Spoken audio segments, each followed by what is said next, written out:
As you settle into comfort, feel your breathing gradually slow and deepen. Your surroundings begin to fade as your imagination awakens. The sounds around you transform into the gentle rustling of leaves and distant birdsong. You find yourself walking along a narrow dirt path in ancient Japan. The morning air is crisp against your skin, carrying the sweet scent of cherry blossoms that drift lazily from the trees lining the path. You can feel the soft earth beneath your feet and hear the whisper of your own footsteps. As you round a gentle bend, a humble dwelling comes into view, a small thatched roof house with paper lanterns hanging by the entrance. This is the home of Hakuin, a Zen master renowned throughout the region for his wisdom and compassion. You pause near a flowering tree, watching as children gather around Hakuin in his small garden. His eyes crinkle warmly as he speaks with them, his voice gentle yet resonant with inner strength. Villagers stop by throughout the morning, seeking his counsel on matters both mundane and profound. You notice how they leave with lighter expressions, as if burdens have been lifted from their shoulders. There's something about Hakuin's presence that seems to radiate peace itself. Weeks pass as you stay in the village, and you become familiar with its rhythms and residents. One afternoon, you notice an unusual commotion. A young woman, the daughter of a prominent family, has discovered she is with child. You overhear the whispers as you pass the village well, see the concerned glances exchanged between neighbors. The situation takes a shocking turn when, under intense pressure from her parents, the young woman names Hakuin as the father. The next morning, drawn by raised voices, you find yourself standing near Hakuin's garden. The young woman's parents have arrived, their faces contorted with rage. Her father's voice cuts through the peaceful morning air. "You have brought shame upon our daughter and our family," he shouts, fists clenched at his sides. "Everyone believes you to be so virtuous, but now we know the truth." You feel a knot of tension in your own stomach, anticipating Hakuin's reaction. Will he defend himself, become angry, deny the accusation? You watch as Hakuin listens, his face a portrait of calm attention. When the parents finally pause, breathing heavily from their tirade, Hakuin responds with just 3 words, spoken so softly you almost don't catch them. "Is that so?" You feel a strange sensation wash over you, confusion mixed with something like awe. Just that? No defense, no explanation, no denial? The parents seem equally stunned, then even more enraged by what they perceive as indifference. They storm away, promising to tell everyone in the village about Hakuin's disgrace. In the days that follow, you witness a remarkable transformation in the village. People who once greeted Hakuin with reverence now cross to the other side of the path to avoid him. The children no longer gather in his garden. Whispers follow him wherever he goes. Yet through it all, Hakuin continues his simple life, meditating in the morning light, tending his garden, fetching water from the well. When confronted directly or when catching the whispers, he responds with the same 3 words, "Is that so?" Months pass and the seasons change. Cherry blossoms give way to the lush greens of summer, then to autumn's golden hues. One winter morning, as snow falls softly outside, you hear a firm knock at Hakuin's door. The young woman has given birth, and her parents have brought the infant to Hakuin. Standing nearby, you feel the cold air against your face as you watch this scene unfold. Since you are the father, you must take care of your child, they declare, thrusting the swaddled baby into his arms before turning away, their footsteps crunching in the fresh snow. As they disappear down the path, you expect to see despair, or at least concern on Hakuin's face. Instead, he looks down at the infant with tender eyes and says softly, "Is that so?" The baby whimpers, and without hesitation, Hakuin brings the child inside to the warmth of his humble home. You find yourself drawn to help as Hakuin adapts to caring for the infant. You watch him fashion a cradle from a basket, carefully line it with soft cloth. You accompany him as he visits neighbors to obtain milk and learn about caring for a baby. His days, once filled with teaching and meditation, now revolve entirely around the needs of this small child. When villagers express shock or judgment, Hakuin simply responds, "Is that so?" Through changing seasons, you witness Hakuin's unwavering care for the child. You see him soothe the baby's cries in the middle of the night, fashion toys from simple materials, sing soft lullabies under the light of the moon. The baby's first smile, first tentative steps, all are met with Hakuin's quiet joy and presence. A full year passes in this way.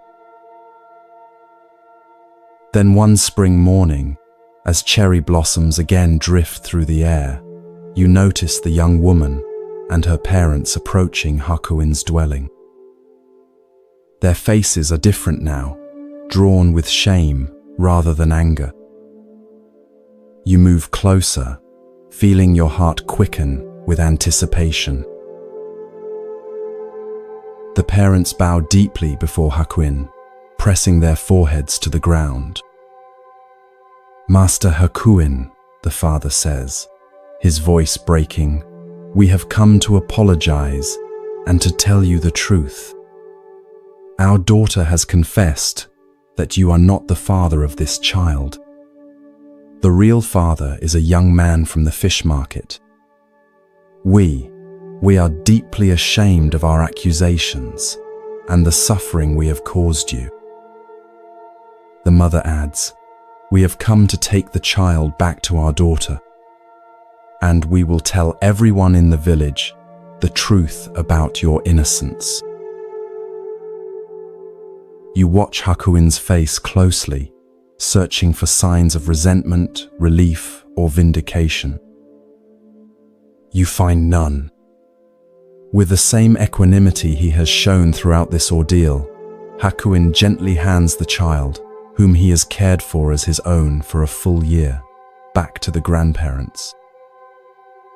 And as they express their profound regret and promises to restore his reputation, Hakuin responds with the same 3 words that have carried him through this entire journey. "Is that so?" Standing there in the soft morning light, witnessing this extraordinary demonstration of equanimity, you feel something shift within your own understanding.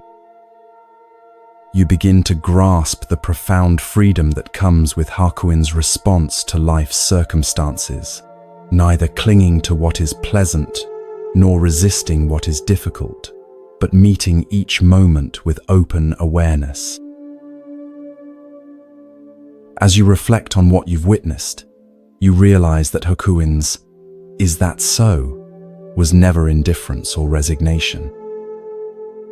It was the expression of a mind free from the tyranny of having to defend itself, explain itself, or identify with circumstances beyond its control.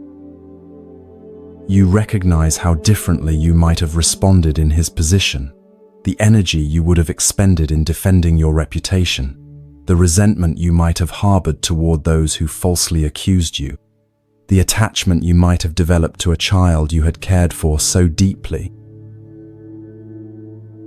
You understand now that Hakuin's response reflects the Buddhist concept of upekkha, or equanimity, not a cold detachment, but a warm acceptance of reality as it unfolds.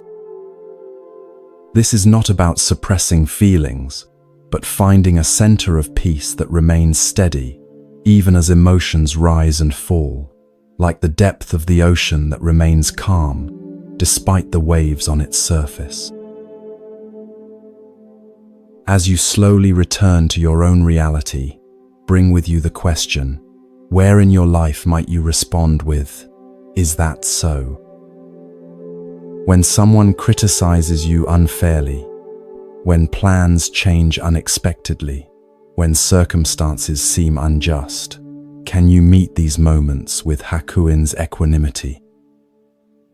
Can you observe your reactions without being defined by them?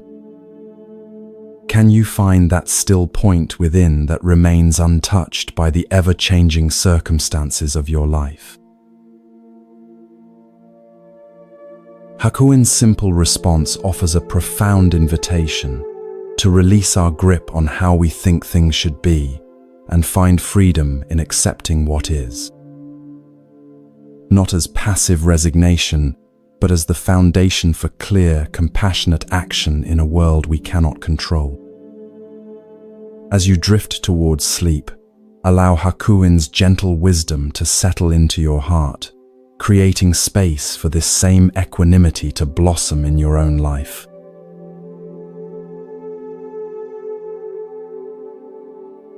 As you settle deeper into comfort, feel your breath becoming slower and more rhythmic. The weight of your body seems to dissolve as your mind drifts to another time and place. The sounds around you gradually transform into the gentle rustling of bamboo leaves and the distant murmur of flowing water. You find yourself walking along a stone path that winds through a Japanese mountain monastery. The air here tastes fresh and cool against your lips. Morning mist still clings to the valley below, and dew glistens on spiderwebs stretched between branches. As you round a corner, you come upon a serene courtyard where several young monks are engaged in their morning tasks. One figure in particular catches your attention, a young man named Tekisui, whose mindful movements suggest he has been at the monastery for some time, though he still has the eager expression of a relatively new student. You watch as Tekisui finishes sweeping fallen leaves from the stone pathway. As he puts away his bamboo broom, an older monk approaches him. This is the Zen master Nissan, whose reputation for both wisdom and strictness has spread throughout the region. Though advanced in years, Nissan moves with surprising vigor, his eyes alert and penetrating beneath bushy white eyebrows. "Tekisui," the master calls, his voice carrying clearly across the courtyard. "Bring me a pail of water to cool my bath." You follow at a respectful distance as Tekisui bows and hurries to fulfill the request. He retrieves a wooden bucket from a small shed, then proceeds to a well in the center of another courtyard. The well is ancient, its stone rim worn smooth by generations of hands. With practiced movements, Tekisui lowers the bucket into the darkness, the rope sliding through his palms until you hear the distant splash below. He draws up the water, now heavy with its precious contents, and carries it carefully to where Master Nissan waits beside a large wooden tub. You can feel the cool moisture in the air as Tekisui pours the water into the bath, steam rising as it meets the hot water already there. When the bath is properly cooled, Tekisui stands back, apparently waiting to be dismissed. Instead of entering the bath, however, Nissan observes Tekisui closely. The young monk has taken the bucket, still containing a small amount of unused water, and is about to casually toss it onto the ground next to the bathhouse. "Stop!" Nissan's command cuts through the morning quiet like a knife. Tekisui freezes, the bucket tilted, water about to spill. He looks at his teacher with confusion. "You dunce!" the master scolds, his voice stern but not unkind. "Why didn't you give the rest of the water to the plants? What right have you to waste even a drop of water in this temple?" You watch the color rise in Tekisui's face as he straightens the bucket. For a moment, he seems about to defend himself. After all, it's just a small amount of water. But something in Nissan's expression stops him. There is an intensity in the master's gaze that suggests this is no trivial matter. The courtyard has fallen completely silent. Even the birds seem to have paused their morning songs. In this stillness, you can almost feel the weight of the teaching that hangs in the air between master and student. Then something remarkable happens. As you observe Tekisui's face, you see a profound transformation, not just embarrassment or obedience, but a flash of genuine insight. His eyes widen slightly, and his posture shifts as understanding blossoms within him like a flower opening to the sun. Without another word, Tekisui turns and carefully carries the remaining water to a cluster of young herbs growing nearby. He pours it mindfully at their roots, ensuring that not a single drop is wasted. When he finishes, he turns back to Nissan and bows deeply, gratitude evident in every line of his body. "I understand now, Master," he says softly. Nissan nods once, satisfaction briefly crossing his weathered face. Then he proceeds with his bath as if nothing significant has transpired, while Tekisui continues with his daily tasks. But you, as an observer, can sense that everything has changed for the young monk. In that simple moment, that single drop of water, about to be thoughtlessly discarded, Tekisui attained Zen.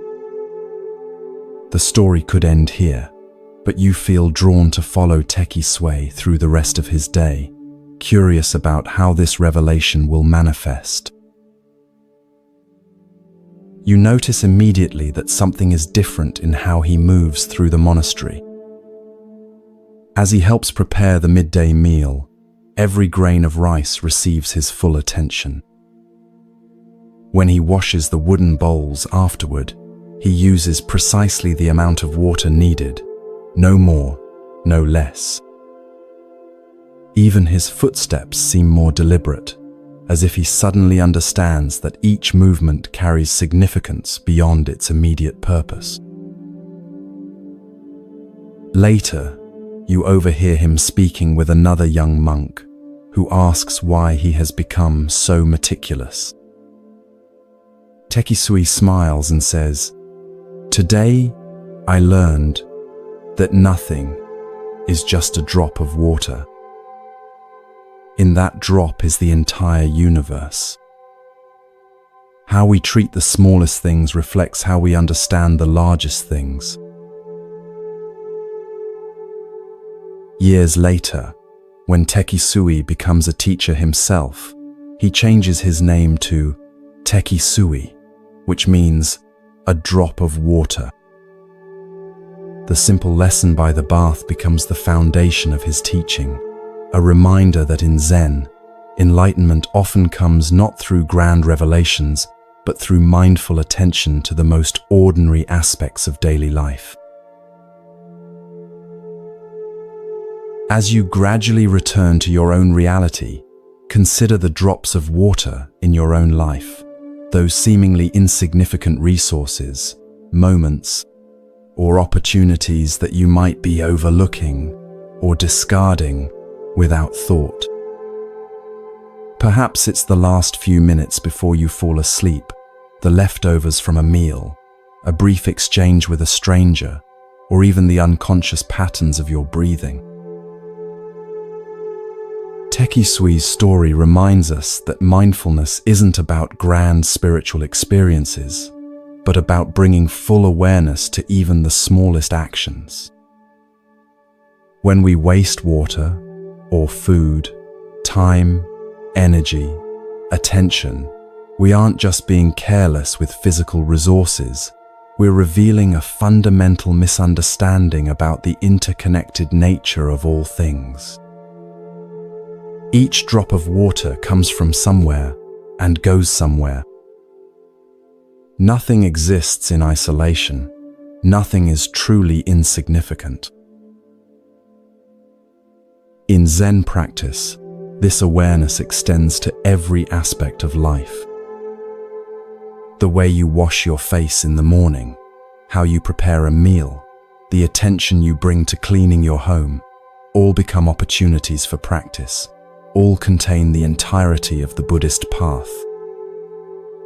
As the 13th century Zen master Dogen taught, to study the Buddha way is to study the self. To study the self is to forget the self. To forget the self is to be actualized by myriad things. As you drift towards sleep, bring gentle awareness to the sensation of your breathing, each inhalation and exhalation like a precious drop of air being received and released. Notice how your consciousness naturally shifts when you pay this kind of attention. Perhaps you too might discover, like Tekisui, that the path to profound wisdom often begins with the most ordinary of moments, with just a single drop of water.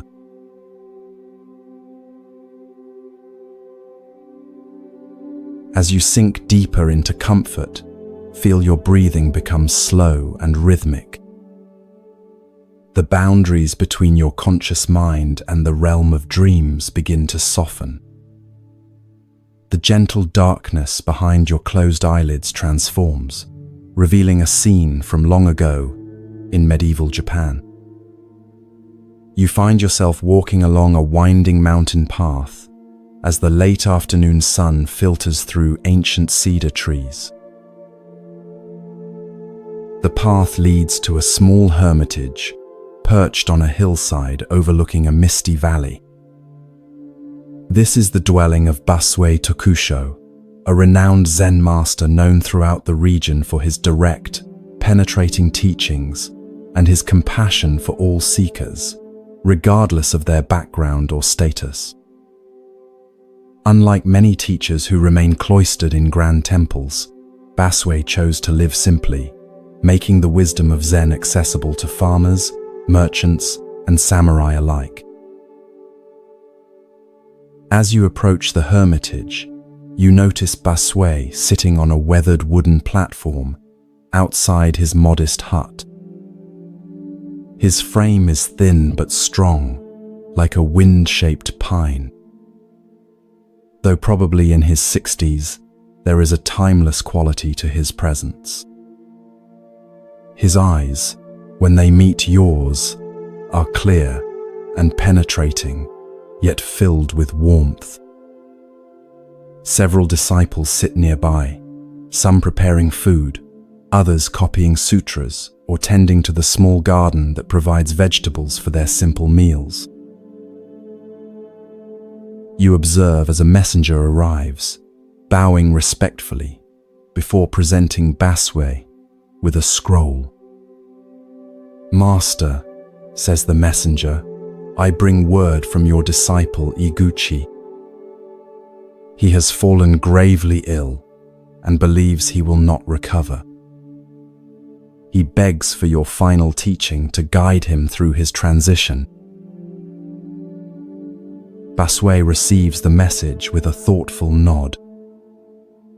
You can see compassion wash across his features as he considers his response. One of the nearby disciples brings paper, inkstone, and brush.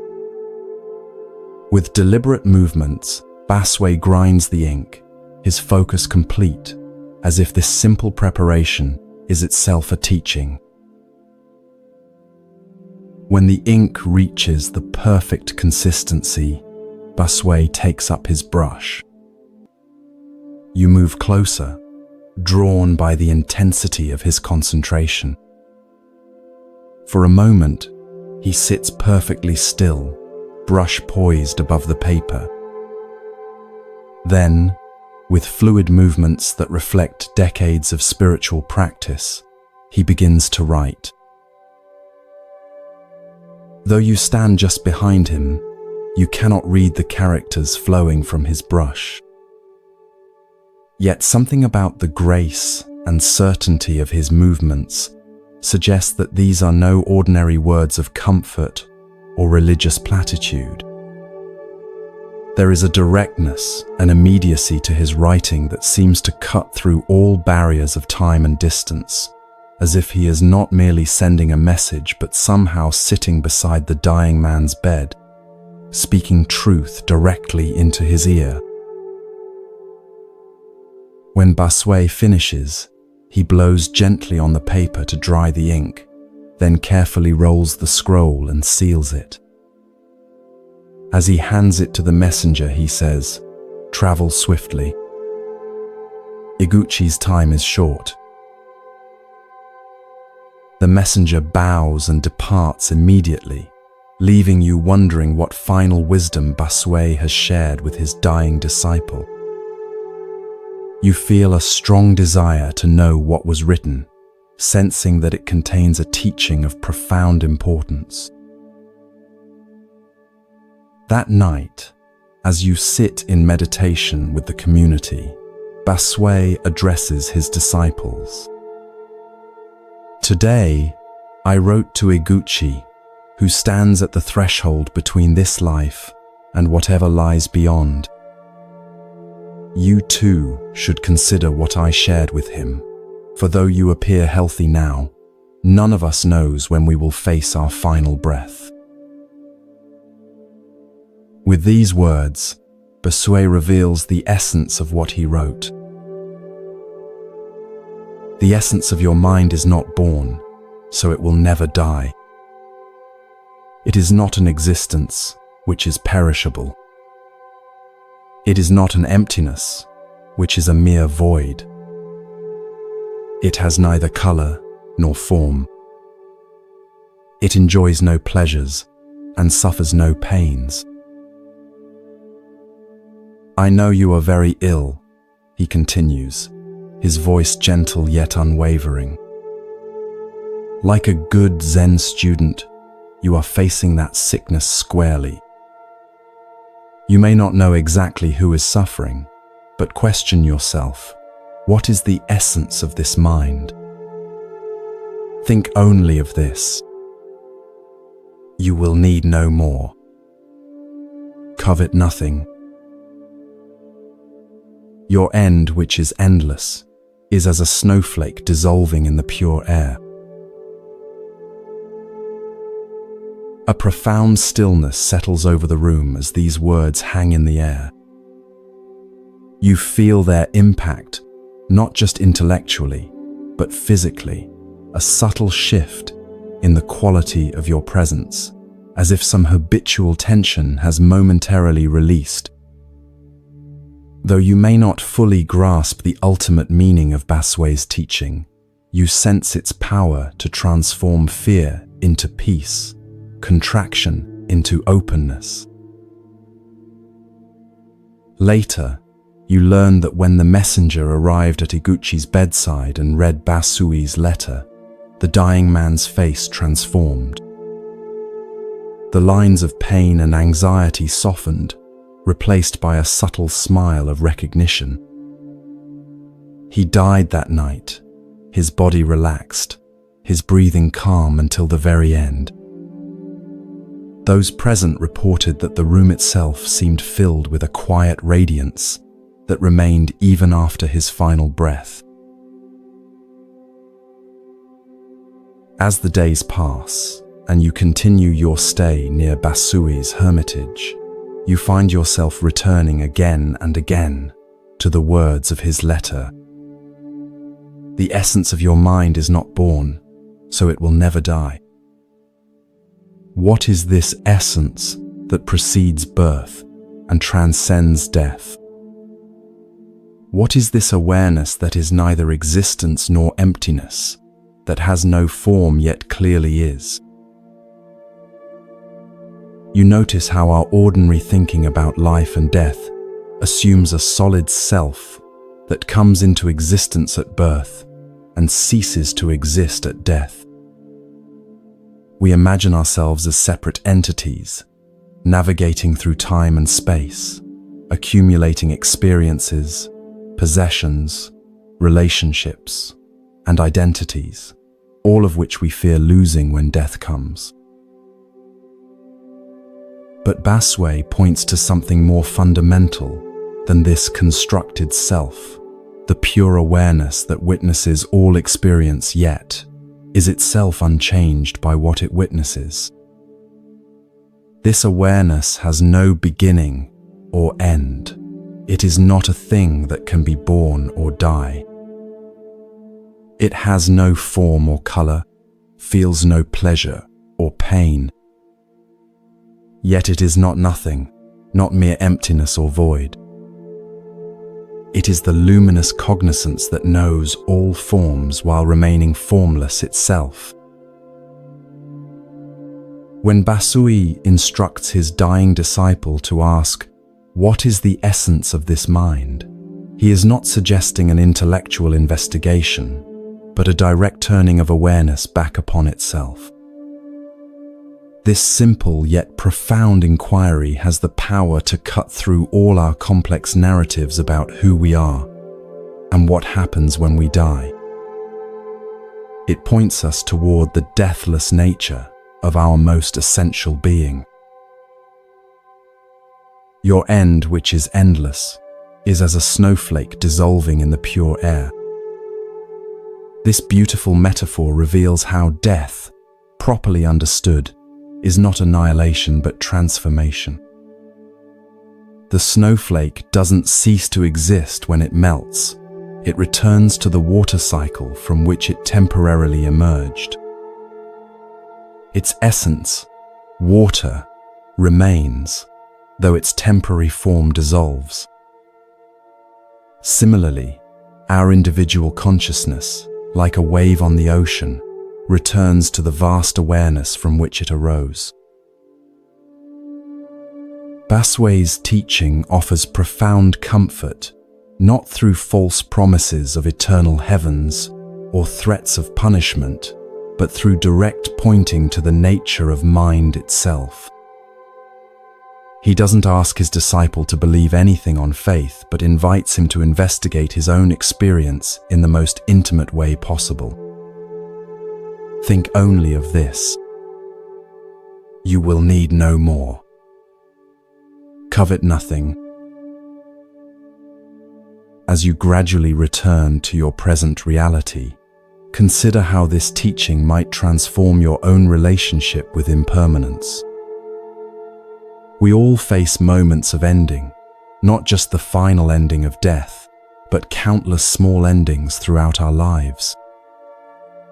Relationships change, careers conclude, physical abilities diminish, cherished possessions break or disappear. Each of these endings offers an opportunity to ask Basui's essential question: what is the essence of this mind that witnesses all these changes? Rather than turning away from the reality of impermanence, Basui invites us to look directly into it, to discover within the very fabric of change something changeless. Not as an escape from the human experience of loss, but as a profound reconciliation with the true nature of existence. Like the dying Iguchi, we too might find that facing directly what we most fear becomes the doorway to our deepest peace. For, as Basui reminds us, the essence of your mind is not born, so it will never die.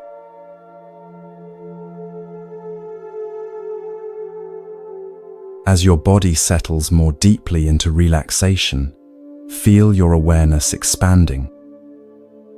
The boundaries of your everyday consciousness begin to dissolve as you travel back through time to 18th century Japan.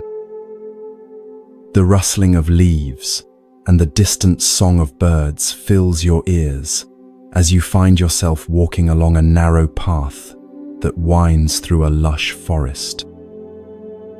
Ahead, you glimpse a magnificent temple complex nestled among ancient cedar trees.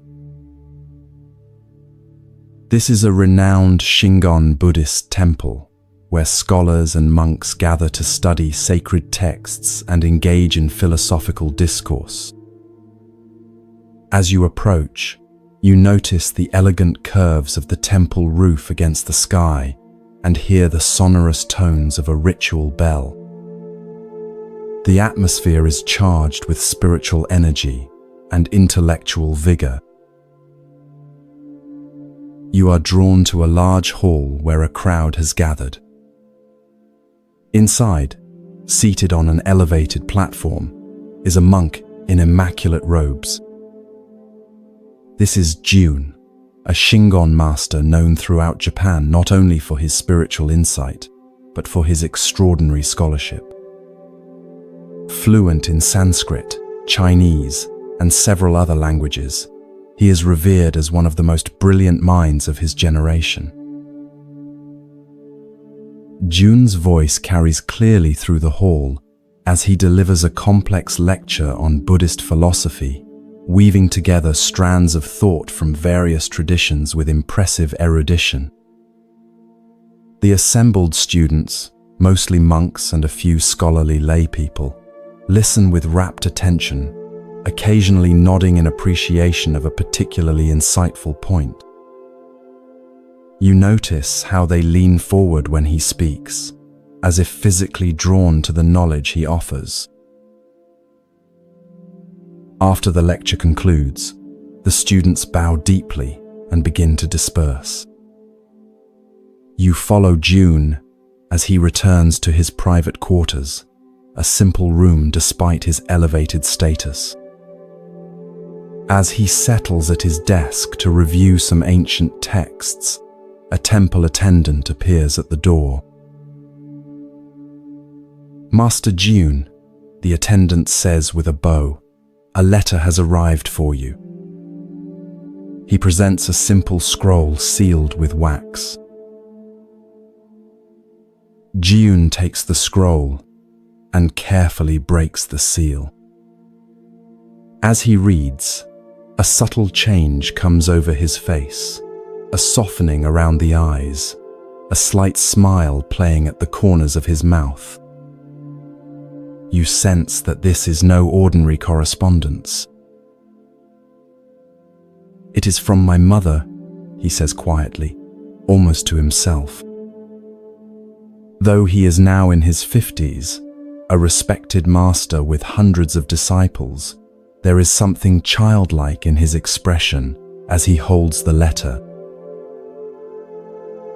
You find yourself able to read the letter over his shoulder, drawn into this intimate exchange between mother and son. The handwriting is simple but clear, the paper modest. The letter begins with tender inquiries about his health and expressions of maternal pride. But then, it takes an unexpected turn.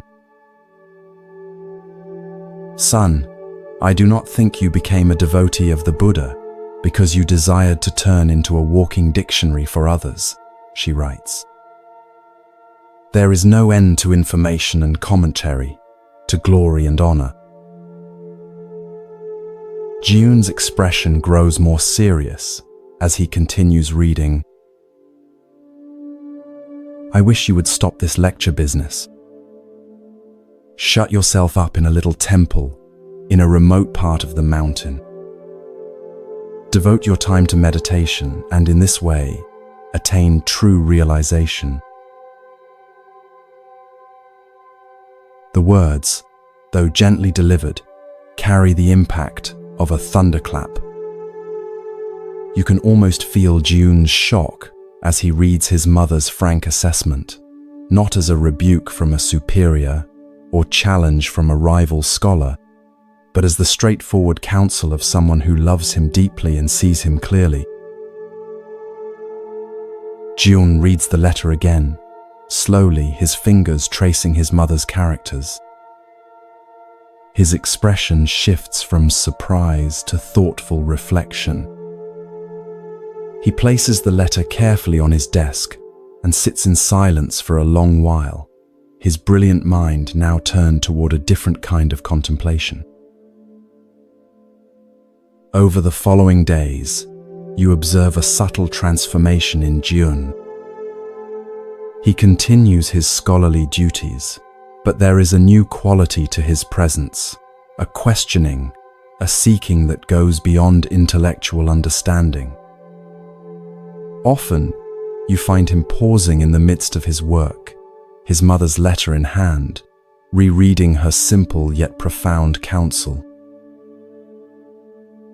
A walking dictionary, he murmurs to himself one evening. Is that what I have become? One morning, Jiun calls his senior disciples together. The atmosphere is solemn as they gather, sensing that something important is about to occur. Jiun sits before them, his mother's letter placed carefully beside him. I have received wisdom from an unexpected source, he tells them, his voice steady but touched with emotion. My mother, who has never studied the sutras or engaged in scholarly debate, has nonetheless seen what I have been unable to see, that I have mistaken the finger pointing at the moon for the moon itself. He reads his mother's letter aloud, and you observe the reactions of his disciples: surprise, confusion, perhaps even a touch of resistance. They have built their identities around being students of the great scholar Jiun. What does this mean for them? I will complete my current teaching obligations, Jiun continues, but then I must follow this guidance. I will withdraw to a small temple in the mountains to devote myself to meditation. Some of you may wish to join me. Others may choose to continue your scholarly pursuits elsewhere. Both paths have value, but I now see that my own path must shift. True to his word, Jiun eventually withdraws from his prominent position. You find yourself following him to a tiny, neglected temple high in the mountains, days away from the nearest village. Here, surrounded by towering trees and visited occasionally by deer and other forest creatures, Jiun establishes a simple practice community. The daily schedule is austere: rising before dawn for meditation, simple meals, work in the temple garden, more meditation. Gone are the elaborate lectures and prestigious visitors. In their place is a profound silence, broken only by the sounds of nature and the minimum of human speech required for communal living.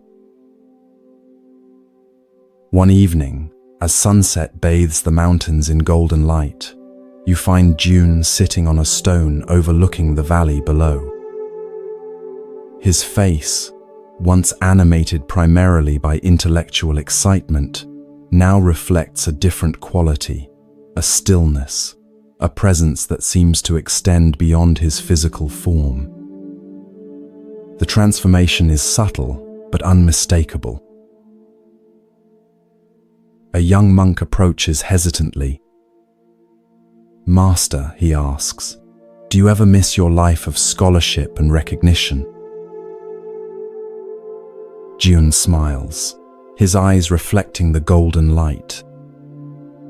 "What my mother helped me to see," he replies, "is that knowledge without realization is like a magnificent map that one studies endlessly without ever taking the journey. I don't regret creating the map. It has value. But now I walk the actual path, and I discover that the territory is both simpler and more profound than any map could indicate." As darkness falls and you gradually return to your present awareness, consider the wisdom of June's mother. Though lacking formal education, she possessed the clarity to see what her accomplished son could not, that he had become entangled in the web of intellectual understanding at the expense of direct realization. This story illuminates a danger that exists on many spiritual paths, the confusion of knowledge about reality with the direct experience of reality itself. Buddhism, particularly in its more scholarly forms, can become an elaborate intellectual structure that actually distances us from the very awakening it was designed to facilitate. We can know everything about meditation, mindfulness, and enlightenment without ever genuinely practicing or experiencing these realities. The Zen tradition offers a powerful corrective to this tendency through its emphasis on direct experience beyond concepts. As the famous saying goes, the finger pointing to the moon is not the moon. The teachings, practices, and philosophies of Buddhism are merely fingers pointing toward the reality of our own awakened nature.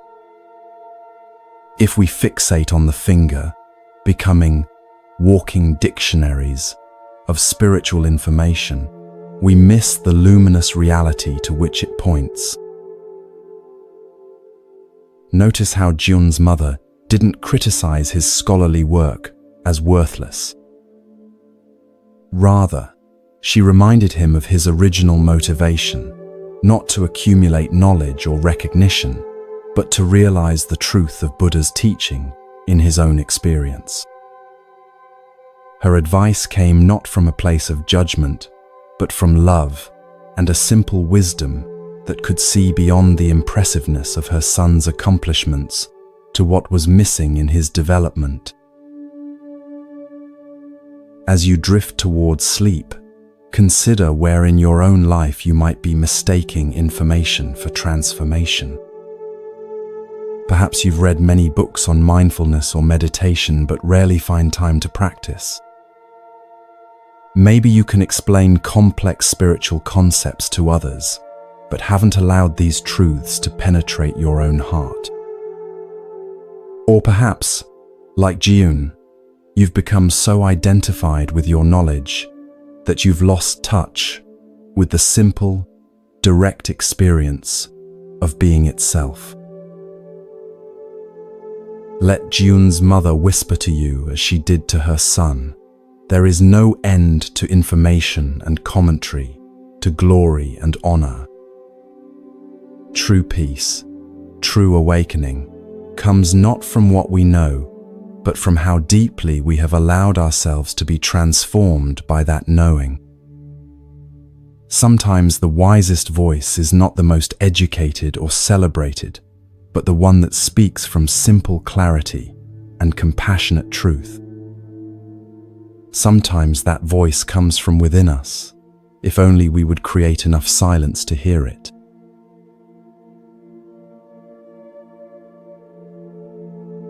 Feel yourself drifting deeper now, your body becoming heavier as your mind grows lighter. The sounds of your environment fade as you journey to medieval Japan during the Tokugawa period. The air carries the scent of incense and cedar as you find yourself walking through a small village nestled at the foot of mist-covered mountains. Paper lanterns sway gently in the evening breeze, casting warm pools of light along the narrow streets. The village is abuzz with unusual activity. People gather in small groups, their voices hushed but animated as they discuss some recent event. You approach one such gathering and listen to their conversation. A merchant has reported that 50 rolls of valuable cotton cloth have been stolen while he was resting beneath the shelter of a large stone Buddha that stands at the village outskirts. Curious, you follow a winding path to this Buddha statue. It stands about 12 feet tall, carved from a single piece of granite, its weathered surface testifying to centuries of exposure to the elements. The Buddha's serene expression seems to gaze compassionately upon all who pass. At its base, you notice a small shelter, a simple roof supported by wooden posts, where travelers often rest during their journeys. As you stand contemplating the statue, a commotion draws your attention. A group of officials approaches, led by a distinguished-looking man whose presence commands immediate respect. This is Judge Oka, renowned throughout the region for his wisdom and unconventional methods of solving crimes. Judge Oka examines the scene carefully, questioning the merchant who sits dejected nearby. The merchant explains that he had stopped to rest beneath the Buddha during the heat of the day, placing his bundles of cotton goods beside him. He had fallen asleep briefly, and upon waking, discovered that his merchandise had vanished. After listening attentively, Judge Oka makes an announcement that leaves everyone stunned. That stone Buddha must have stolen the goods, he declares. It is supposed to care for the welfare of the people, but it has failed to perform its holy duty. Arrest it. Murmurs of confusion ripple through the gathering crowd. Has the respected judge lost his mind? How can one arrest a stone statue? Nevertheless, the judge's orders must be followed. Several police officers approach the massive statue, looking uncertainly at one another. With evident discomfort, they formally announce that the Buddha is under arrest and begin the absurd task of securing ropes around the immovable figure. Word of this extraordinary event spreads rapidly through the village and surrounding areas. By the next morning, a large crowd has gathered to witness the unprecedented spectacle of the stone Buddha being charged with theft. The crowd is boisterous, some laughing openly at the ridiculous situation, others speculating about the judge's mental state. Judge Oka arrives at the appointed hour and takes his seat at a temporary court set up in front of the Buddha. Instead of proceeding with the case, however, he suddenly turns his attention to the noisy spectators. His expression transforms from judicial solemnity to stern disapproval. "What right have you people to appear before the court laughing and joking in this manner?" he demands, his voice cutting through the chatter. "You are in contempt of court and subject to a fine and imprisonment." The crowd falls instantly silent, their amusement replaced by alarm. Being charged with contempt of court is no small matter in this era. Many bow their heads, offering hurried apologies for their disrespectful behavior. Judge Oka regards them sternly for a moment longer, then announces, "I shall have to impose a fine on you all." A collective murmur of distress rises from the crowd. Many are simple farmers or merchants who can ill afford additional expenses. But then the judge continues, "However, I will remit the fine on one condition. Each of you must bring one roll of cotton cloth to the court within 3 days. Anyone failing to do this will be arrested." You watch as understanding dawns on some faces in the crowd. This unusual penalty seems to have a purpose beyond mere punishment. But most simply nod in acceptance, relieved that they can avoid more severe consequences. 3 days later, you join the villagers as they return to the stone Buddha, each carrying a roll of cotton cloth, as instructed. The rolls are collected and arranged before the judge. The merchant who reported the theft is also present, looking curiously at the growing pile of cloth. Judge Oka instructs the merchant to examine each roll. As the merchant handles the fabric, his eyes suddenly widen. He holds up one particular roll, his hands trembling slightly. "This one," he says, his voice tight with emotion. "This is mine. I recognize the unique pattern and the small repair I made near the edge." All eyes turn to the person who brought that particular roll. A young man stands frozen at the edge of the crowd, his face draining of color. As the police move toward him, he falls to his knees, confessing immediately. He had seen the merchant sleeping, taken advantage of the opportunity to steal the goods, and hidden most of the rolls in his home. Judge Oka nods, seemingly unsurprised by this outcome.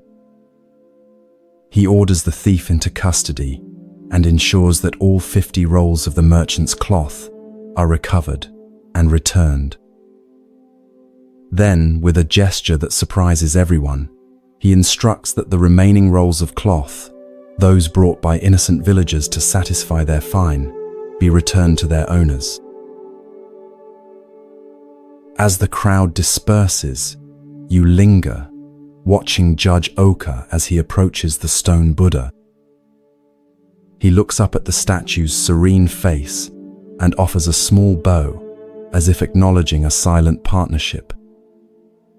You realize that you've witnessed not just clever detective work, but a profound understanding of human nature. Later, in a nearby tea house, you overhear villagers discussing the day's events. The judge knew that asking everyone for a roll of cloth would force the thief to produce one of the stolen rolls. An elderly man explains to his companions. The thief couldn't risk purchasing new cloth that might look different from the stolen goods, and he couldn't refuse to bring anything without raising suspicion. "But why arrest the Buddha?" a young woman asks. "Why not simply order everyone to bring cloth from the beginning?" The old man chuckles. That's the genius of it. By creating such an unusual spectacle, arresting a stone Buddha, he ensured that everyone in the village and surrounding areas would hear about it and come to watch. Had he simply announced that he needed cloth from everyone, the thief might have stayed away. He sips his tea thoughtfully.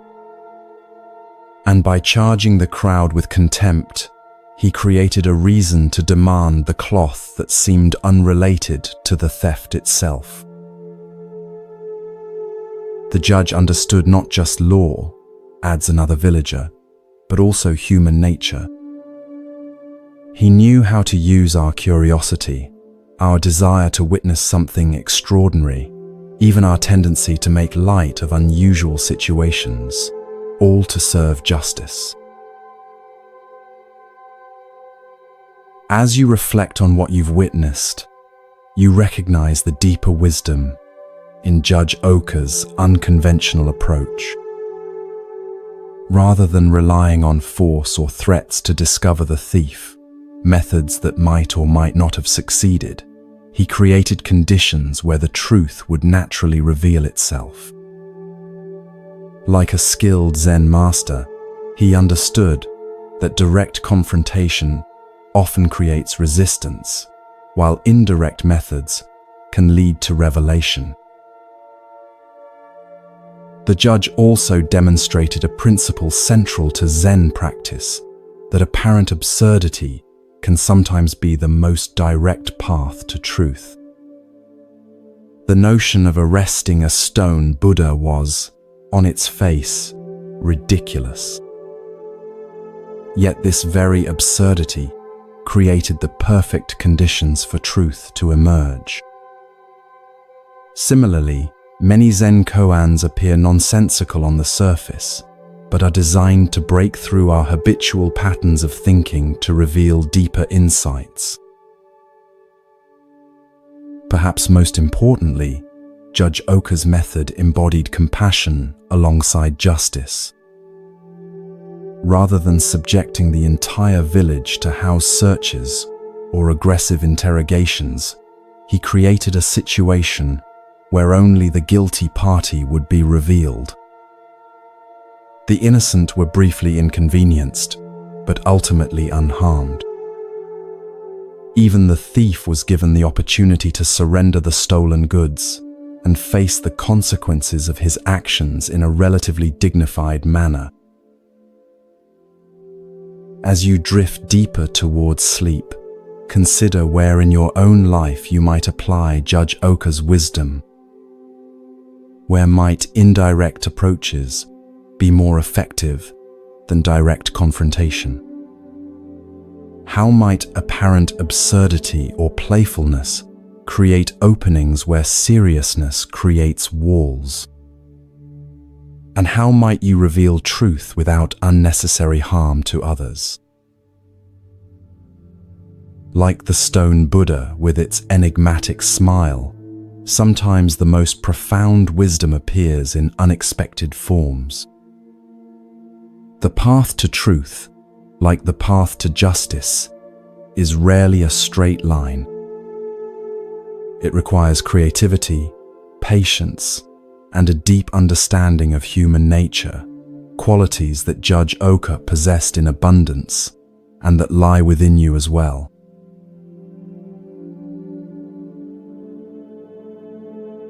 Feel your body becoming heavier as your mind drifts deeper into relaxation. The boundaries between waking and dreaming begin to blur as you find yourself transported to a small farming village in ancient Japan. The air carries the earthy scent of rice fields and wood smoke as you walk along a narrow path winding between modest thatched homes. Children play with simple toys in the dirt, while adults tend to their daily tasks with practiced hands. You notice that despite the village's evident poverty, a small temple sits at its center, a humble wooden structure, but clearly built and maintained with care. From where you stand, you can see through its open doors to an altar where a bronze Buddha statue rests, its metal surface gleaming softly in the light of butter lamps. Villagers occasionally pause in their work to bow respectfully as they pass by the temple, some stopping briefly to offer a simple prayer. Among the villagers, one man draws your attention. Unlike the others, whose weathered faces reflect lives of hardship balanced with simple joys, this man's expression carries a peculiar intensity. He moves with purpose, his eyes often drawn to the temple as he goes about his work. Something about his demeanor suggests a complicated relationship with the sacred building and what it contains. As twilight approaches and the village activity quiets, you watch this man approach the temple. He removes his sandals and enters with a deep bow. From your vantage point, you can see him kneel before the Buddha statue, his head bowed in apparent devotion. He lights incense, its fragrant smoke curling upward in delicate spirals. He seems to be praying with unusual fervor, occasionally touching his forehead to the ground in prostration. This continues for some time, until the temple is empty of other visitors. As darkness falls outside, something unexpected happens. The man looks around carefully to ensure he is alone, then reaches into his sleeve and pulls out a small container. With deliberate movements, he opens it to reveal what appears to be black ink. To your astonishment, he dips his finger into the ink and reaches toward the Buddha statue's face. With careful precision, he paints the Buddha's nose black. You watch in bewilderment, trying to understand this strange act. Is it vandalism? Sacrilege? But the man's expression shows no malice. If anything, there's a curious mixture of reverence and mischief in his eyes. When he finishes, he bows deeply once more and leaves the temple as respectfully as he entered, returning to his home in the gathering darkness. The next morning, the village stirs with excitement and concern. The Buddha statue's black nose has been discovered, and people gather at the temple, their voices a mixture of outrage and bewilderment. Who would dare to deface the sacred image? What might this sacrilege mean for the village? Will the gods send misfortune as punishment? The village headman decides to keep watch that night. Hidden in the shadows of the temple, he waits patiently for the culprit to return. Sure enough, as midnight approaches, the same man enters, performs his devotions, and once again carefully repaints the Buddha's nose, which had been cleaned earlier that day. The headman steps from the shadows. "Why are you doing this?" he demands, his voice stern but controlled. "Do you not fear the consequences of defacing our sacred Buddha?" The man turns, startled, but not afraid. After a moment of silence, he speaks with unexpected sincerity. "Honored headman, I mean no disrespect. This Buddha has been in our village for generations, watching over us through floods and droughts, through good harvests and bad. I paint his nose black because I wish him to remain with us." The headman's brow furrows in confusion. How does painting the Buddha's nose black keep him with us? 3 villages away, the man explains, there is a wealthy town with a grand temple. I have heard their priests speak of acquiring our Buddha for their collection, saying it is wasted in such a poor village. But who would want a Buddha with a black nose? By making him imperfect in their eyes, I make sure he remains perfect for our needs, here, among those who truly love him, not for his beauty but for his presence in our lives. The headman stands silent, absorbing this unexpected explanation. What had seemed like desecration now reveals itself as an act of profound, if unorthodox, devotion. After careful consideration, he nods slowly. Your heart is pure, though your methods are strange. The Buddha sees intention, not appearance. But from now on, let us find another way to protect our temple treasure. In the days that follow, the village devises a simpler solution. They remove the valuable bronze Buddha to a safe hiding place and replace it with a wooden replica. The black-nosed original is brought out only for special ceremonies. Its imperfection, now understood by the villagers as a mark of their community's unique relationship with the divine. What began as a seeming act of irreverence has transformed into a deeper understanding of true reverence. As this story settles into your awareness, consider its subtle wisdom about the nature of true devotion. On the surface, painting the Buddha's nose black appears disrespectful, a violation of the conventional ways we honor what we consider sacred. Yet beneath this apparent irreverence lay a deeper reverence, a sincere desire to keep the Buddha present in the community that truly valued him. This paradox, that apparent irreverence can sometimes contain profound reverence, appears throughout the Zen tradition. Consider the famous Zen saying, "If you meet the Buddha on the road, kill him." On its face, this appears shockingly irreverent. Yet its deeper meaning points to the danger of becoming attached to external forms and symbols of enlightenment rather than realizing the Buddha nature within yourself. Sometimes, what appears to be spiritual irreverence is actually a protection against the more subtle sacrilege of mistaking the finger for the moon, the symbol for what it symbolizes.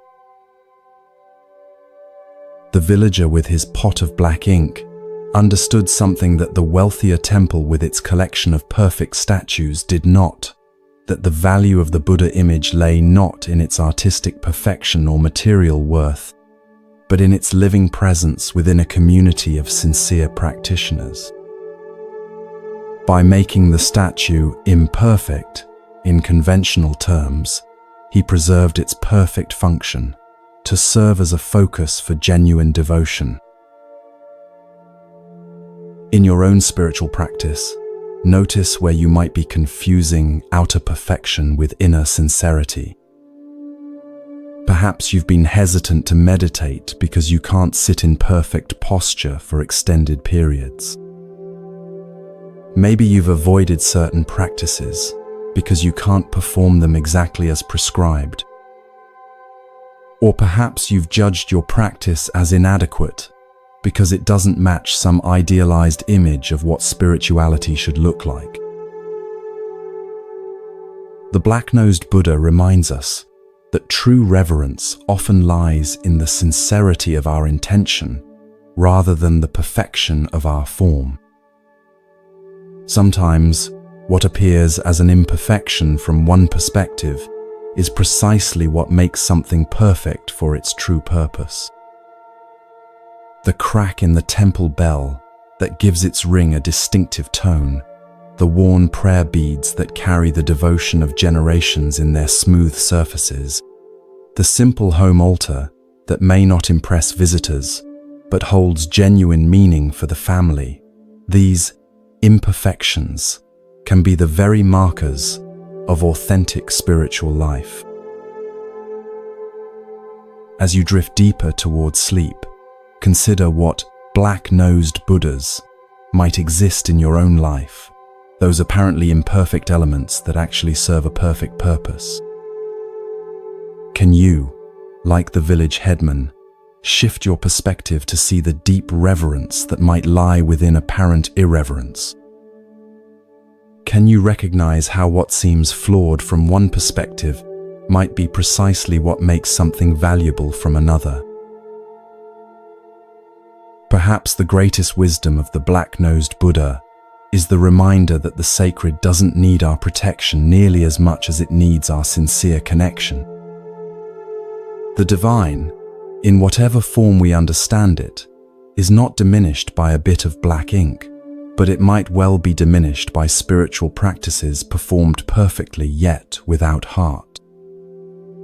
In your own way, with your own imperfect practice, you too honor the essence rather than merely the appearance of what is truly sacred.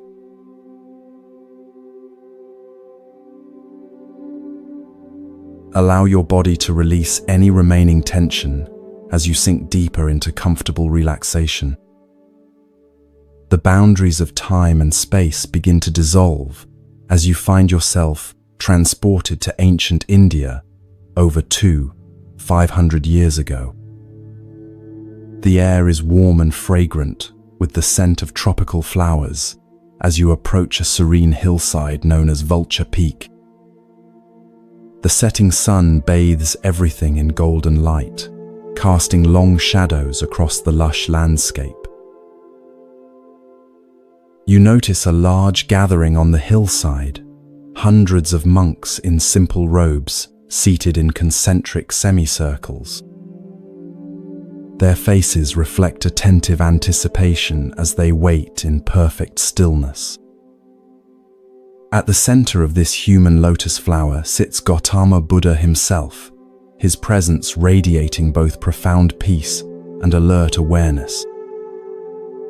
You recognize many of his chief disciples: Ananda with his compassionate expression, serious Sariputra known for his intellectual brilliance, and the elderly Mahakashyapa, whose weathered face reflects decades of dedicated practice.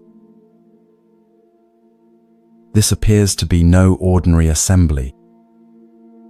Word has spread that the Buddha will deliver an important discourse today, and monks have traveled from throughout the region to hear his teaching.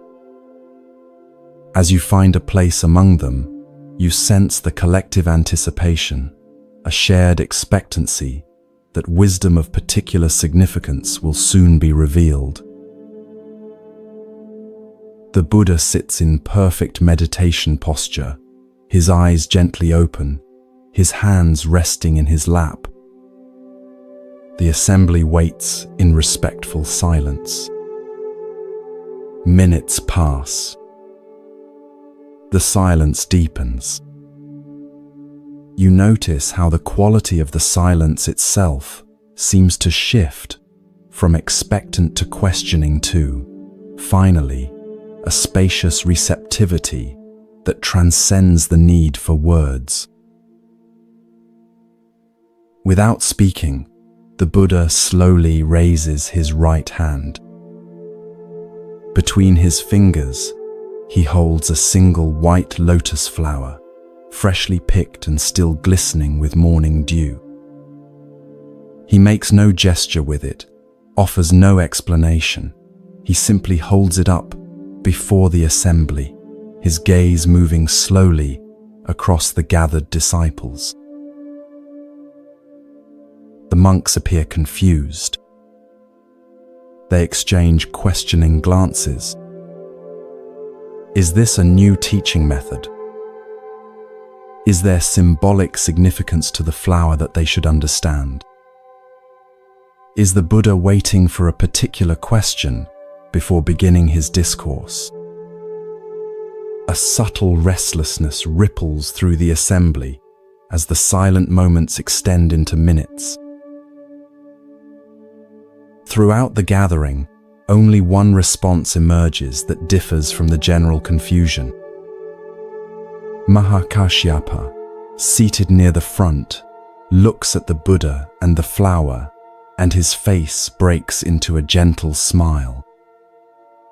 It's not a smile of amusement or even just appreciation, but one of profound recognition, as if through this wordless gesture, something essential has been perfectly communicated between master and disciple.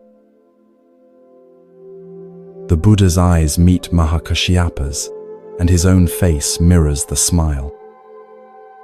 Then, finally breaking the silence, the Buddha speaks.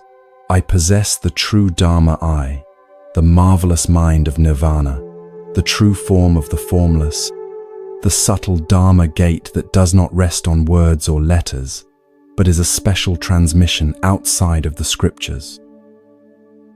This I entrust to Mahakashyapa. With these words, something momentous has occurred, though many present don't yet realize it.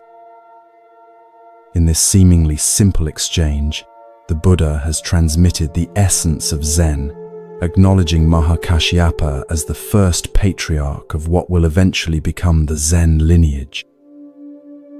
A teaching too profound for words has been passed through a silent understanding, through nothing more than a flower and a smile. As the assembly disperses, you notice some disciples gathering around Ananda, the Buddha's attendant, known for his perfect memory and detailed recounting of all the Buddha's teachings. What was the meaning of the flower? They ask. What did the master intend to convey? And why did he single out Mahakashyapa? Ananda, for once, has no explanation to offer. His specialty has always been remembering and clarifying the Buddha's verbal teachings. This wordless transmission lies outside his expertise. Something unprecedented has occurred, a direct pointing to reality itself, beyond the capacities of language, beyond even the brilliant conceptual frameworks of Buddhist philosophy. Later, you find yourself near Mahakashyapa, who sits quietly beneath a Bodhi tree, his face still carrying a trace of that knowing smile. A younger monk approaches him hesitantly. Master, the young monk asks, what did you understand when the Buddha held up the flower?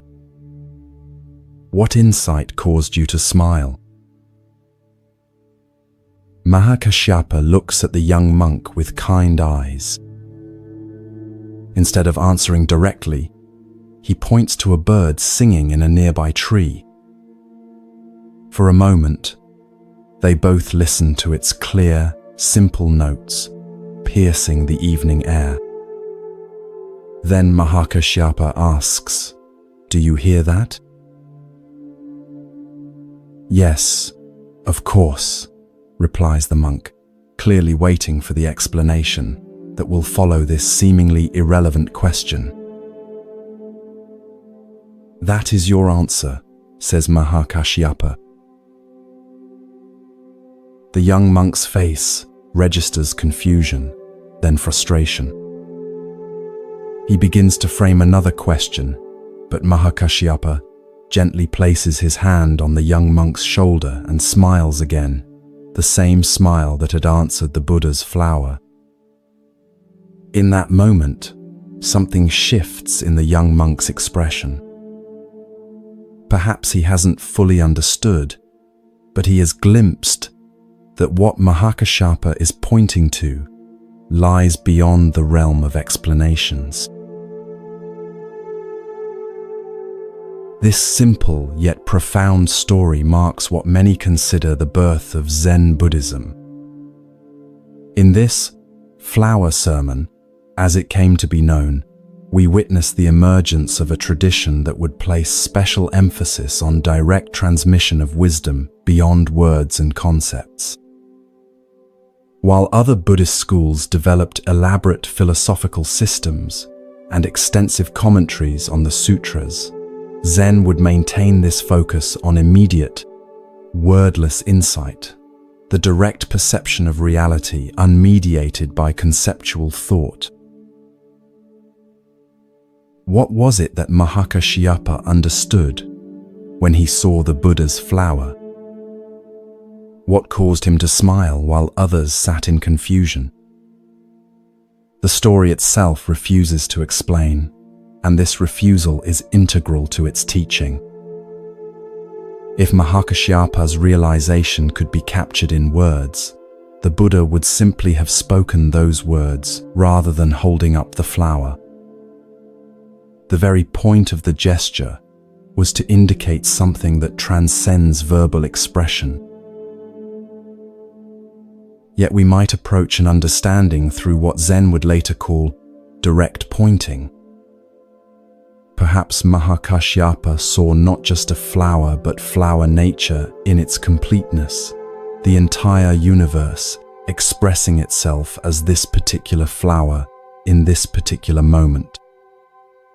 Perhaps he recognized that the flower, the Buddha, himself, and all of existence were not separate entities, but manifestations of a single, seamless reality. Perhaps he understood that the truth the Buddha had been teaching through countless sermons was fully present in this simple, wordless gesture, immediate, perfect, and complete. The smile itself is significant. It wasn't the smile of someone who has figured out a puzzle or grasped a new concept. It was the smile of recognition, the response of one who sees something so simple and obvious that it bypasses the thinking mind entirely.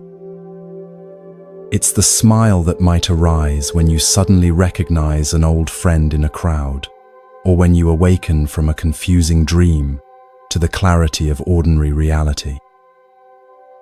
It's not about acquiring new knowledge, but about recognizing what has been present all along. This story reminds us that spiritual truth is not primarily a matter of accumulating concepts, refining beliefs, or mastering texts, though these may have their place. At its heart, spiritual awakening is about direct perception of reality as it is. The Buddha's flower didn't represent some abstract truth. It was itself the complete expression of the truth he had realized under the Bodhi tree. Mahakashyapa's smile didn't signify his understanding of a teaching about reality. It was the natural response of one who sees reality directly. As you drift towards sleep, consider where in your own life you might be seeking through concepts and words what can only be found through direct experience. Perhaps you've read many books about meditation without sitting in silence. Maybe you can explain spiritual principles eloquently while missing their lived reality. Or perhaps you've been waiting for some complex explanation when the truth is as simple and immediate as a flower held in the hand. The Buddha's flower continues to be held up across the centuries, inviting not understanding but recognition, not knowledge but direct seeing. Like Mahakashyapa, you too carry the capacity for that recognition, the ability to perceive, beyond all concepts and explanations, the simple wonder of existence as it expresses itself in each moment. And perhaps in that recognition, in your own way, at your own time, a smile might naturally arise, the smile that answers the flower's silent teaching with the heart's wordless understanding.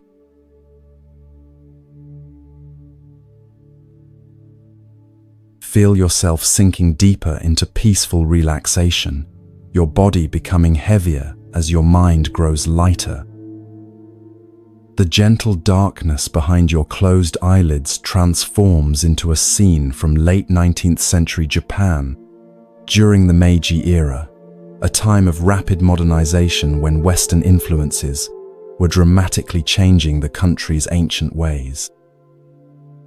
You find yourself in the outskirts of Kyoto, approaching a venerable Zen temple named Tofuku. The temple grounds are immaculately maintained, with raked gravel gardens and ancient pines sculpted by generations of careful pruning. Inside this temple lives a renowned Zen master named Keichu. Though not seeking fame or influence, his reputation for wisdom and directness has spread throughout the region. Many come seeking his guidance: monks, merchants, farmers, and occasionally even government officials. Keichu receives them all with the same unpretentious presence, offering each exactly what they need, often in unexpected ways. As you approach the temple gates, you notice unusual activity, attendants in formal dress arriving ahead of an important visitor. Their manner suggests someone of high rank is expected. You learn from conversation among temple monks that the governor of Kyoto, Kitagaki, has announced his intention to visit Master Keichu today. This is significant, as Kitagaki is known for his progressive policies and interest in preserving Japanese cultural traditions despite the rush toward westernization. The temple attendants seem somewhat nervous about this prestigious visit.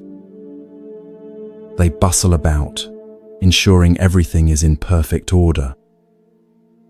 One monk carries a tray with the governor's calling card, an elegant piece of thick paper with Kitagaki, Governor of Kyoto, printed in fine calligraphy. He approaches Keichu's modest quarters to announce the imminent arrival. You follow discreetly, curious about how the humble Zen master will receive this powerful official. The attendant kneels outside Keichu's door, announces the visitor, and presents the calling card. From your vantage point, you can see Keichu glance at the card without picking it up. His weather-worn face remains impassive as he speaks words that shock the attendant. "I have no business with such a fellow. Tell him to get out of here." The attendant's face pales. Such a response to the governor could have serious consequences for the temple. Stammering apologies, he backs away, unsure how to convey this rejection to Kitagaki without causing offense. When the governor arrives minutes later, a dignified man in Western-style formal dress with traditional Japanese elements, the flustered attendant approaches him with visible anxiety. Bowing repeatedly, he explains the situation. "Your Excellency, there has been an unfortunate misunderstanding. Master Keichu says he has no business with the governor of Kyoto and asks that you leave." To everyone's surprise, Governor Kitagaki doesn't appear angry. Instead, a thoughtful expression crosses his face. After a moment of reflection, he nods slightly. "I see. My approach was incorrect." He takes back his calling card and, with a small pencil from his pocket, crosses out the words, "Governor of Kyoto." "Please take this back to Master Keichu," he says, handing the modified card to the attendant. "Tell him Kitagaki requests the honor of his company." The attendant hurries back to Keichu's quarters, presenting the altered card with trepidation. This time, Keichu's reaction is entirely different. His face brightens with a warm smile as he reads the simple name. "Ah, is that Kitagaki? I want to see that fellow." Within moments, the governor is welcomed into Keichu's modest room. You observe from a respectful distance as these two men, one a political leader in modern Japan, the other a keeper of ancient wisdom, sit together in animated conversation. The formality that typically surrounds the governor has vanished, replaced by the natural human connection of two individuals meeting without the barrier of titles or positions. Their laughter occasionally carries across the temple garden, suggesting a genuine meeting of minds rather than a formal official visit. Later, as Governor Kitagaki prepares to leave, you notice a subtle but significant change in his demeanor. He moves with the same authority as before, but there's a new lightness to his step, a clarity in his gaze that wasn't present when he arrived. Whatever transpired in his conversation with Keichu seems to have affected him deeply. Before departing, Kitagaki bows to Keichu with genuine respect, not the formal bow of a governor to a subject, but the bow of one human being to another whom he recognizes as a genuine teacher. "Thank you for receiving Kitagaki," he says with a smile, emphasizing his name without his title. Keichu returns the bow with equal respect. "It was my pleasure to meet such a fellow," he responds with twinkling eyes. "Please come again when you are just Kitagaki." This simple story reveals a profound truth about human connection and the barriers we place between ourselves and authentic experience. Master Keichu's refusal to meet with the governor of Kyoto wasn't rudeness or political statement. It was a direct pointing to a deeper reality that Kitagaki himself immediately understood once it was brought to his attention. By refusing to receive the governor but welcoming Kitagaki the man, Keichu demonstrated the Zen principle of seeing beyond social roles to the essential nature beneath. Titles, positions, and social identities, what Zen might call form, are necessary conventions for organizing society. But when we identify too strongly with these roles, we create barriers that prevent genuine human connection and direct experience of reality. We begin to believe we are our titles, forgetting the unnameable essence that lies beneath all such designations. Governor Kitagaki showed remarkable wisdom in his response. Rather than taking offense, he immediately understood the teaching being offered. By literally crossing out his title, he performed a physical act that represented a deeper psychological shift, temporarily setting aside his social identity to meet the Zen master as one human being to another. This willingness to step outside his official role, even briefly, allowed for an authentic exchange that would have been impossible within the constraints of formal hierarchy. We all carry calling cards that announce our identities to the world, not just our professional titles, but all the ways we define and present ourselves to others. Parent, spouse, expert, achiever, helper, victim, these identities serve practical purposes in social interaction, but they can also become prisons that limit our capacity for genuine presence and connection. Zen practice invites us to periodically cross out these identities, not to discard them entirely, as they serve necessary functions in daily life, but to recognize that they are not who we fundamentally are. When we can set aside our curated self-images and meet life directly, without the filter of our accumulated identities, we open ourselves to the kind of authentic exchange that Kitagaki and Keichu enjoyed. Consider your own various titles and how they might be both useful and limiting. Perhaps being known as the responsible one ensures that others trust you, but prevents them from seeing your playful side. Maybe your identity as the expert in your field brings professional recognition, but makes it difficult to admit when you don't know something. Or your role as the helper allows you to contribute to others' well-being, but makes it challenging to receive help when you need it. As you drift towards sleep, imagine taking out your own calling card, the one that lists all your primary identities and roles. Like Governor Kitagaki, experiment with temporarily crossing out these titles. What remains when you're not defined by what you do, what you know, or how others perceive you? Who are you in the silence between thoughts, in the space beyond names and forms? This nameless essence, what Zen might call your original face before you were born, is what Keichu wanted to meet, and what Kitagaki had the wisdom to reveal. Tonight, rest as that which cannot be named or titled, the awareness that witnesses all experiences, but is itself free from all designations.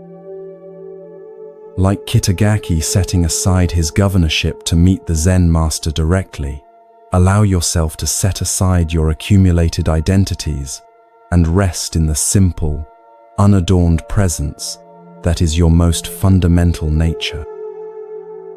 From this spacious awareness, genuine connection with yourself, with others, with life itself, naturally emerges.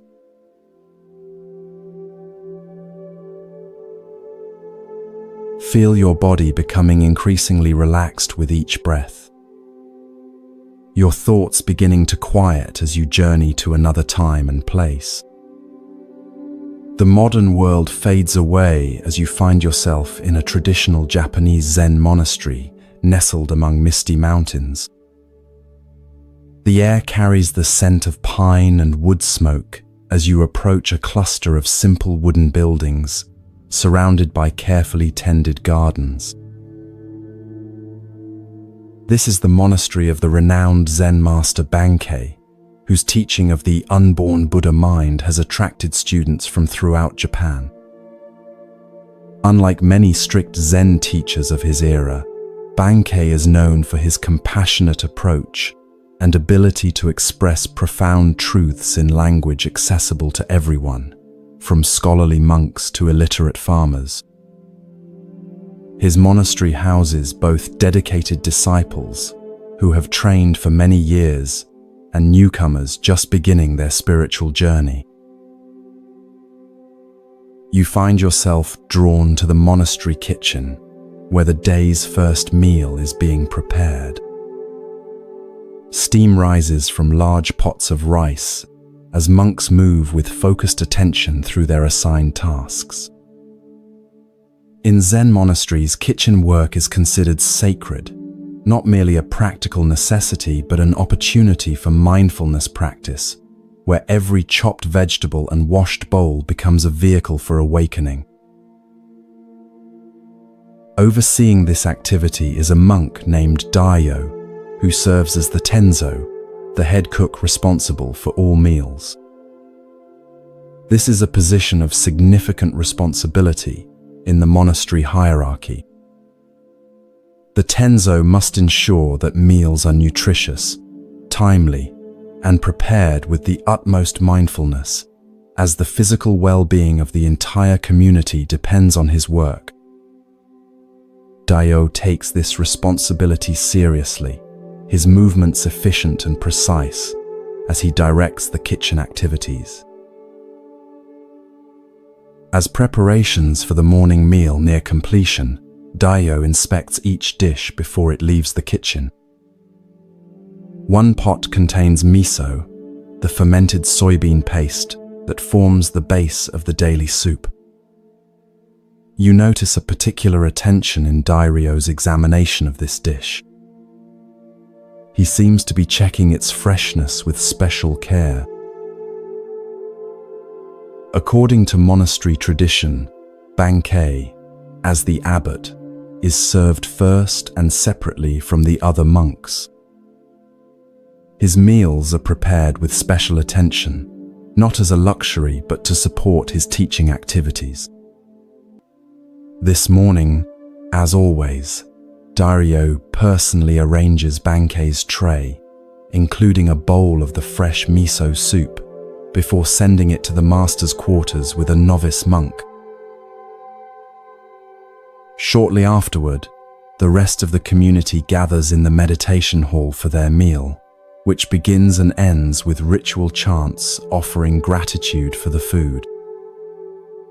Eating takes place in mindful silence, with each monk fully present to the experience of nourishment. Later that morning, you observe an unusual scene outside the kitchen. Bankei himself approaches, carrying the tray from his breakfast. His expression is serious as he asks for Dairyo. When the head cook appears, Bankei holds out a bowl that still contains some soup. In the bottom of the bowl is a small dead lizard. A ripple of tension moves through the novice monks who have gathered to watch. Such a serious oversight, serving the master food containing something impure, could result in severe consequences. In the strict hierarchy of traditional Zen training, the head cook might be publicly reprimanded or even dismissed from his position. Dairyo approaches Bankei and looks at the dead lizard in the bowl. Without hesitation or defensiveness, he bows deeply. "I am sorry, Master," he says with genuine regret. Then, to everyone's astonishment, he takes the bowl from Bankei's hands, picks up the dead lizard, and eats it. He then drinks the remaining soup. A collective gasp rises from the watching novices. Eating something impure, especially something that had died in food, violates not just culinary standards, but deeper cultural and religious taboos in Japanese Buddhism. Dairyo's action seems incomprehensible. Bankei watches Dairyo with a still expression that reveals neither approval nor disapproval. After a moment of silence that seems to stretch into eternity, he simply nods once and returns to his quarters without another word. No punishment is given, no further mention made of the incident. Later that day, you overhear several novice monks discussing what they witnessed.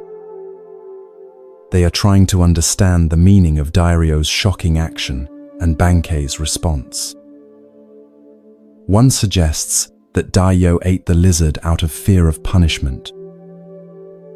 Another believes it was a demonstration of extreme asceticism.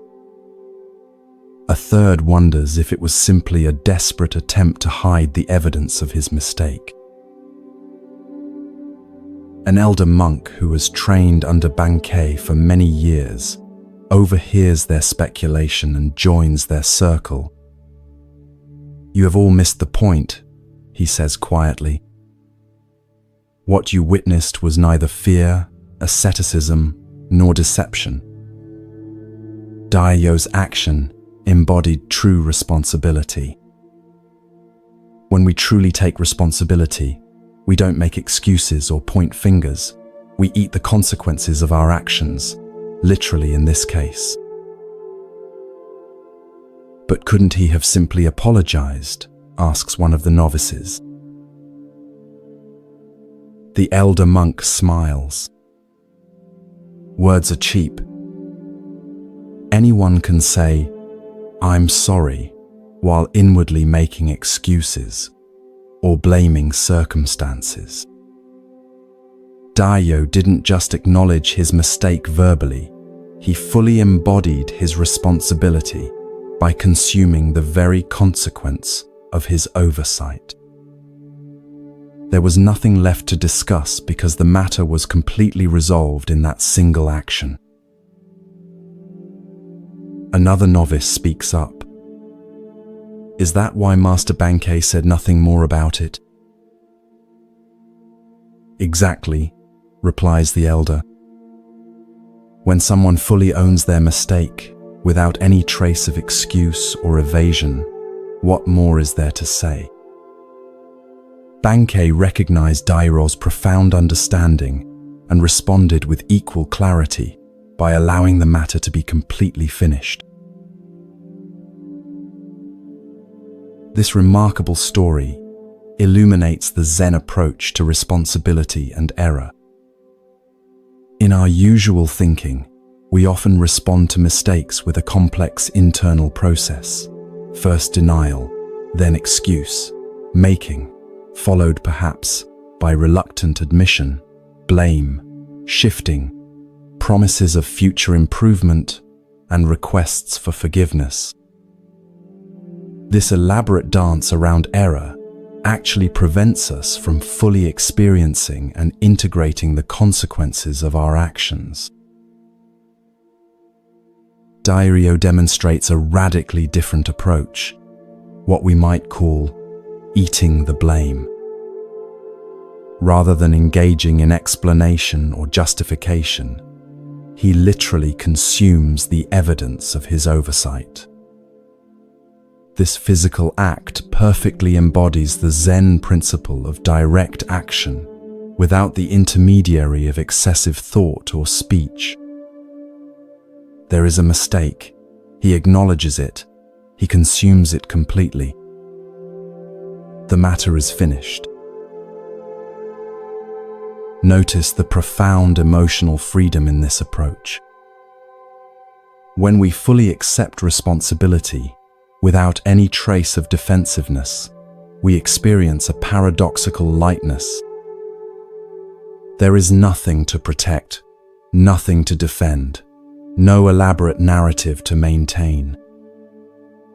This is remarkably different from our usual experience of making mistakes, where we often carry the heavy burden of justification, fear of judgment, and lingering shame.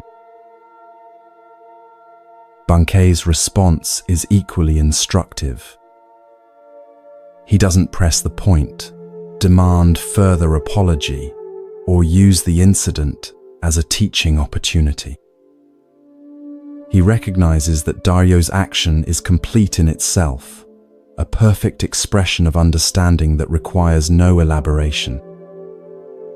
By simply nodding and walking away, Bankei acknowledges the completeness of Dairyo's response and allows the incident to be truly finished.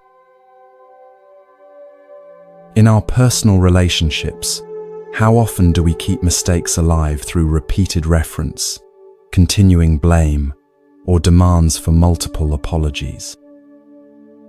Even after someone has acknowledged an error, we might continue to mention it, subtly punishing them or using it as leverage in future disagreements. Bankei demonstrates a more liberating approach. When responsibility is fully taken, the matter is completely closed, leaving no residue of resentment or recrimination. It's worth noting that Dairyo's action, while dramatic, wasn't performed as a public demonstration of virtue. He wasn't trying to impress Bankei or the other monks with his willingness to eat something impure. His action arose naturally from his deep understanding of responsibility. This points to another Zen principle, that true virtue isn't something we put on for others to see, but arises spontaneously from genuine realization. As you drift towards sleep, consider where in your life you might practice eating the blame. Where might you move from elaborate explanation to simple acknowledgement? From partial admissions couched in justifications to complete acceptance of responsibility. From verbal apologies to embodied action that makes things right. This practice doesn't mean taking blame for things that aren't your responsibility. That would be another form of evasion. Rather, it means fully acknowledging your part in situations without deflection or excuse. Like Dario with his lizard, you might find that when you fully consume your mistakes, rather than trying to explain them away, they are completely digested and transformed, leaving you lighter and freer to continue on your path. And like Bankei, you might discover that when others truly take responsibility, the most compassionate response is simply to allow the matter to be finished.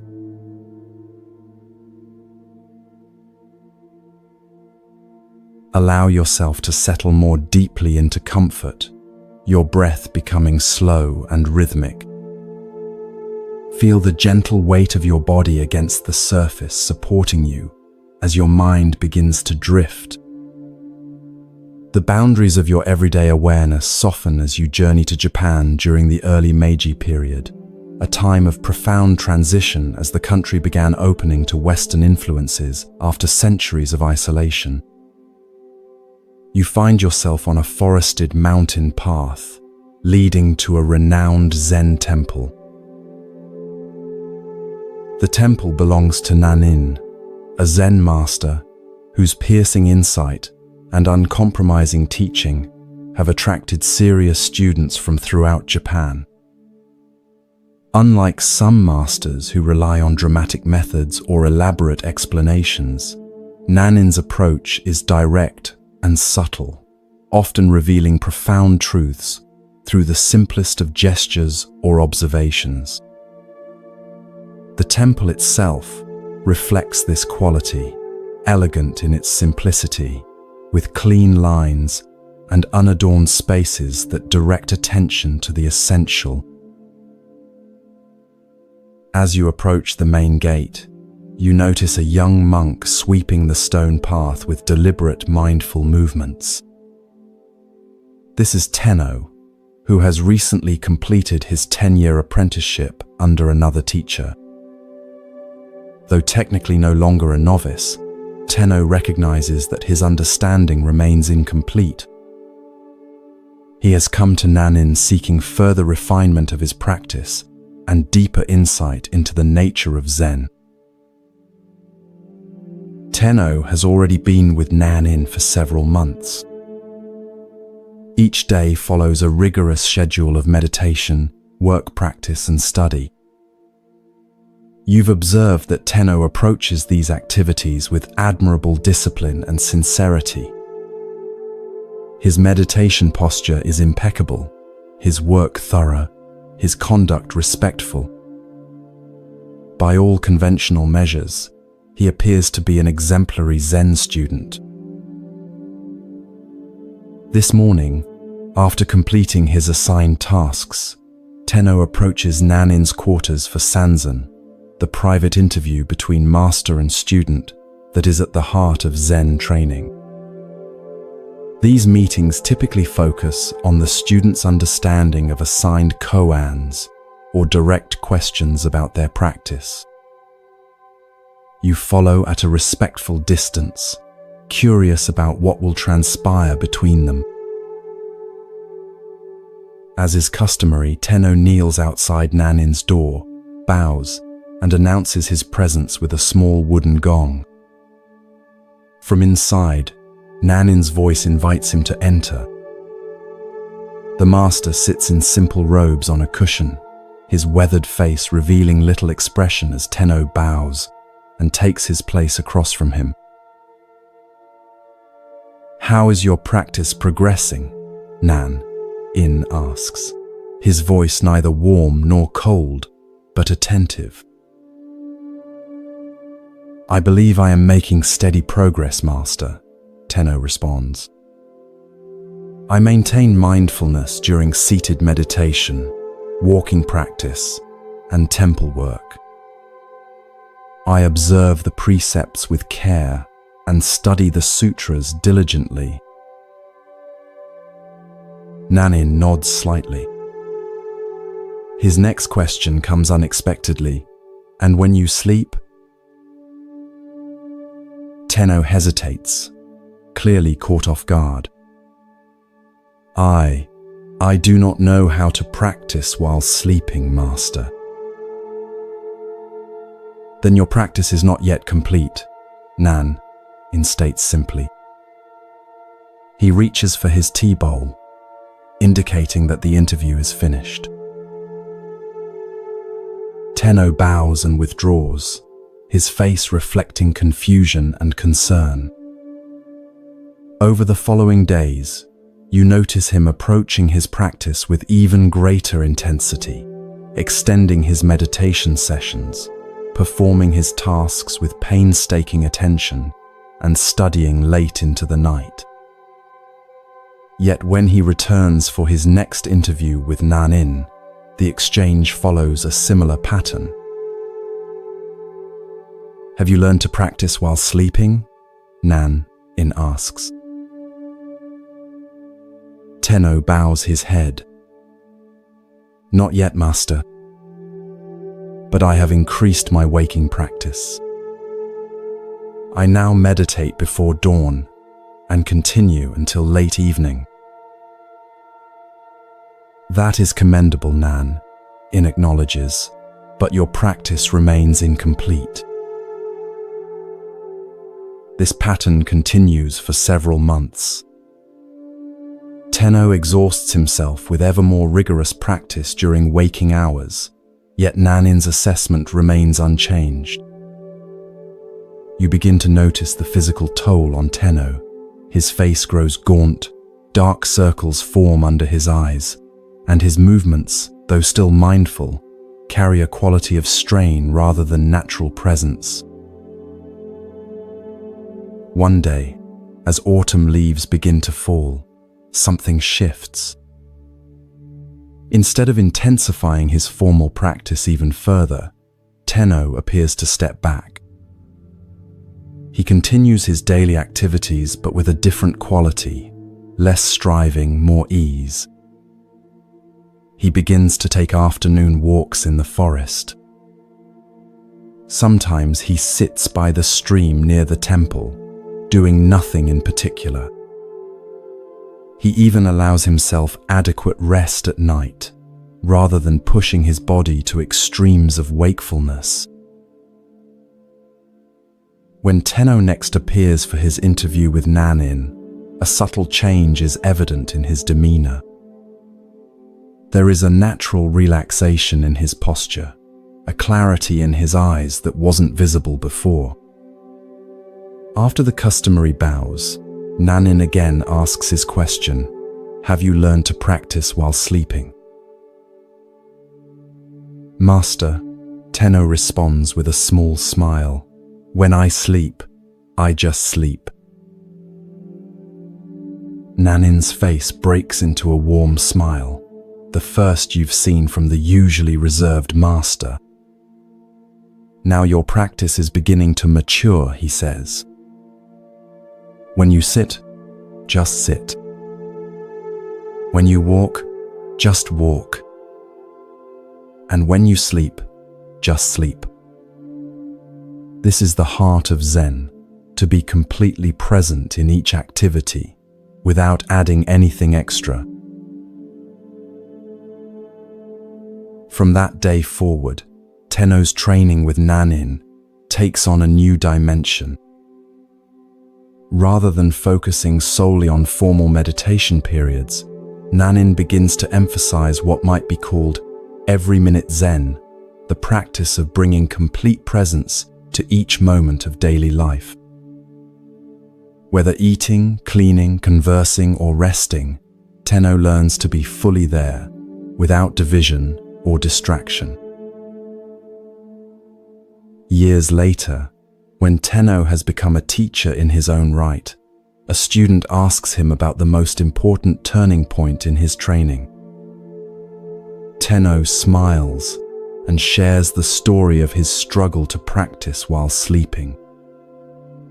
I had been approaching Zen as something to achieve, a state to attain through effort, he explains. What Nan-in helped me realize was that authentic practice isn't about adding a special Zen quality to our activities. It's about removing the barriers to fully experiencing what is already here. When we sleep, we completely become sleep. When we eat, we completely become eating. No separation, no observer standing apart from experience. This is every minute Zen. This simple yet profound story illuminates several essential aspects of authentic spiritual practice. First is the trap that Tenno initially fell into, the mistake of compartmentalizing practice, seeing it as something we do during certain designated activities but not others. Many of us make this same error, believing that spirituality happens in meditation halls, yoga studios, or houses of worship, but remains separate from ordinary life. We create an artificial division between sacred and secular, practice time, and the rest of our day. Nanin's persistent question about practicing while sleeping challenged this compartmentalization. Sleep represents the ultimate non-doing state. We cannot approach it through effort or control. We cannot force ourselves to sleep through willpower, nor can we remain consciously vigilant while sleeping. By highlighting this apparent paradox, Nanin was pointing to a fundamental misunderstanding about the nature of practice itself. Notice how Tenno initially responded by intensifying his efforts during waking hours, a common but misguided approach when we feel our practice is inadequate. We often believe that if our meditation, prayer, or other spiritual activities aren't yielding the results we seek, we simply need to do more of them or perform them more rigorously. This approach reflects a fundamental misunderstanding of spiritual practice as primarily a doing rather than a being. The breakthrough came when Tenno shifted from striving to allowing, from trying to practice sleep to simply sleeping. This represents a profound shift from practice as a special activity we perform to practice as the direct, unmediated experience of whatever is happening. When we fully inhabit each moment without adding anything extra, when we just sleep while sleeping, just eat while eating, just sit while sitting, we discover the heart of Zen. This quality of complete presence has been described by Zen master Dogen as body and mind dropping away. It's not that the body and mind disappear, but rather that the sense of a separate self managing the experience falls away. There is just the pure experience itself, undivided, unmediated, complete. This is what Nanin meant by every minute Zen, a practice not confined to special times or activities, but available in each moment of life. The paradox which Tenno eventually discovered is that this complete presence often emerges naturally when we stop trying so hard to practice in the conventional sense. His breakthrough came not by intensifying effort, but by allowing a natural relaxation into the reality of each moment. This doesn't mean abandoning formal practice periods, which provide important training and support, but rather understanding their true purpose, not as special spiritual times distinct from ordinary life, but as concentrated opportunities to cultivate the awareness that can permeate every moment. As you drift towards sleep, consider your own relationship with practice. Do you, like Tenno initially, compartmentalize your spiritual life? Do you have designated practice times that seem disconnected from the rest of your experience? Can you sense the possibility of an every-minute Zen that embraces all activities, from the sublime to the mundane, from active engagement to complete rest? Perhaps tonight, as you transition into sleep, you might experiment with Tenno's discovery. Rather than trying to maintain awareness during sleep, which creates a division between the observer and the experience, simply allow yourself to fully become sleep. No separation, no effort, no practice, just the complete embrace of what is already naturally occurring. This is not the abandonment of practice, but its fulfillment, the discovery that when we drop all trying, even the trying to practice, what remains is the natural wakeful awareness that has been present all along. As you release into sleep, allow Nanin's wisdom to accompany you. When you sleep, just sleep.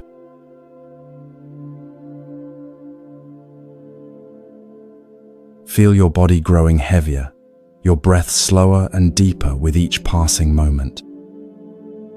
The concerns of your day gradually dissolve as you journey to a different time and place. The familiar surroundings of your room fade away, replaced by the sights, sounds, and scents of ancient Japan. You find yourself approaching a modest temple nestled among pine-covered hills. This temple is known not for its grandeur or famous lineage, but for the wisdom of its elderly master. Though his name has been forgotten in historical records, his teachings live on through stories passed down through generations of students. The temple grounds are simple, but meticulously maintained. Stone pathways swept clean, gardens tended with care, buildings modest but in good repair. The atmosphere reflects the master's teaching style, unpretentious, practical, and directly addressing the challenges of everyday life. As you approach the main hall, you notice unusual activity. A prosperous merchant has arrived with his entourage, servants carrying elaborate gifts, fine horses tethered nearby, the merchant himself dressed in silk robes that mark his wealth and status. Such a visitor is uncommon at this humble temple, which typically attracts local farmers, tradespeople, and the occasional wandering monk. The merchant appears to be in his middle years, with the confident bearing of one accustomed to respect and deference. Yet there is something in his expression, a subtle tension around his eyes, a slight furrow in his brow, that suggests inner disquiet beneath his prosperous exterior. He has come seeking something that his wealth has been unable to provide. You follow at a respectful distance as the temple attendants guide the merchant to the master's quarters. The old teacher receives him simply, seated on a worn cushion in a room whose only adornments are a scroll with calligraphy and a small vase holding a single flower. The contrast between the merchant's finery and the master's plain surroundings could not be more striking. After the customary greetings and tea, the merchant explains the purpose of his visit. "Venerable Master," he begins, his voice carrying the refined accent of the capital. "I have achieved considerable success in my business enterprises. My warehouses are filled with goods, my ships sail to distant ports, and my home lacks no comfort or luxury." He pauses, his expression shifting subtly. "And yet, despite these accomplishments, I find no lasting satisfaction. A sense of emptiness persists that no acquisition seems able to fill." The master listens attentively, his weathered face revealing neither judgment nor surprise. When the merchant finishes, the old teacher asks simply, "What do you seek?" The merchant considers this question carefully. "I believe I seek peace of mind," he finally responds.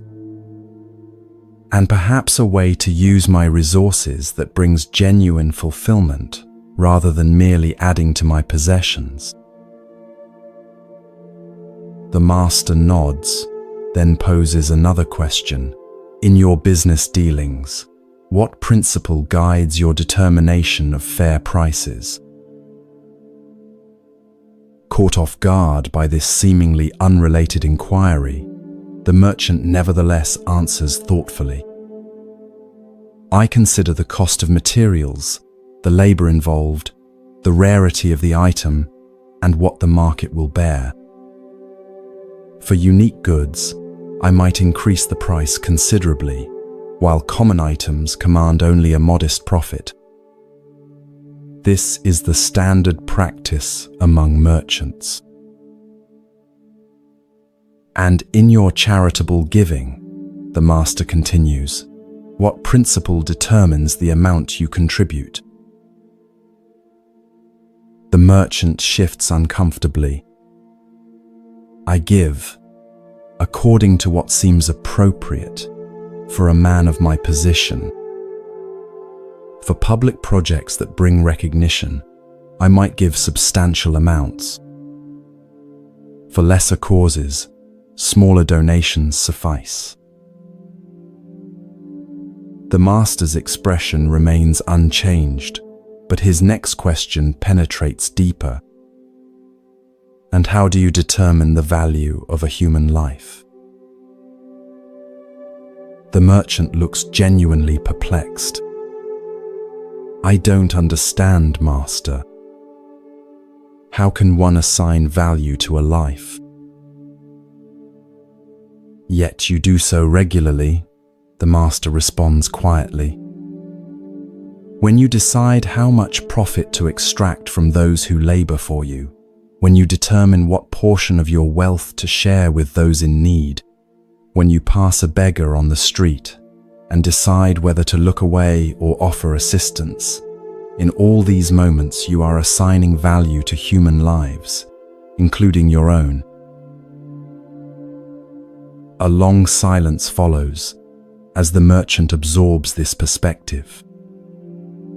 Finally, he asks, "How then should I determine the proportion of my wealth to share with others?" Instead of answering directly, the master stands and gestures for the merchant to follow him outside. They walk to a small pond near the temple, where lilies float on the surface and koi fish swim lazily below. The master picks up a smooth stone from the path and hands it to the merchant.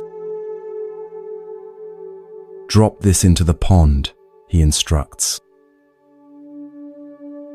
The merchant does so, and they both watch as the stone breaks the surface, creating concentric ripples that spread outward across the entire pond. "The exact proportion," says the master, pointing to the ripples, "is this: to the extent that your actions honor the interconnectedness of all life, you will find the peace you seek.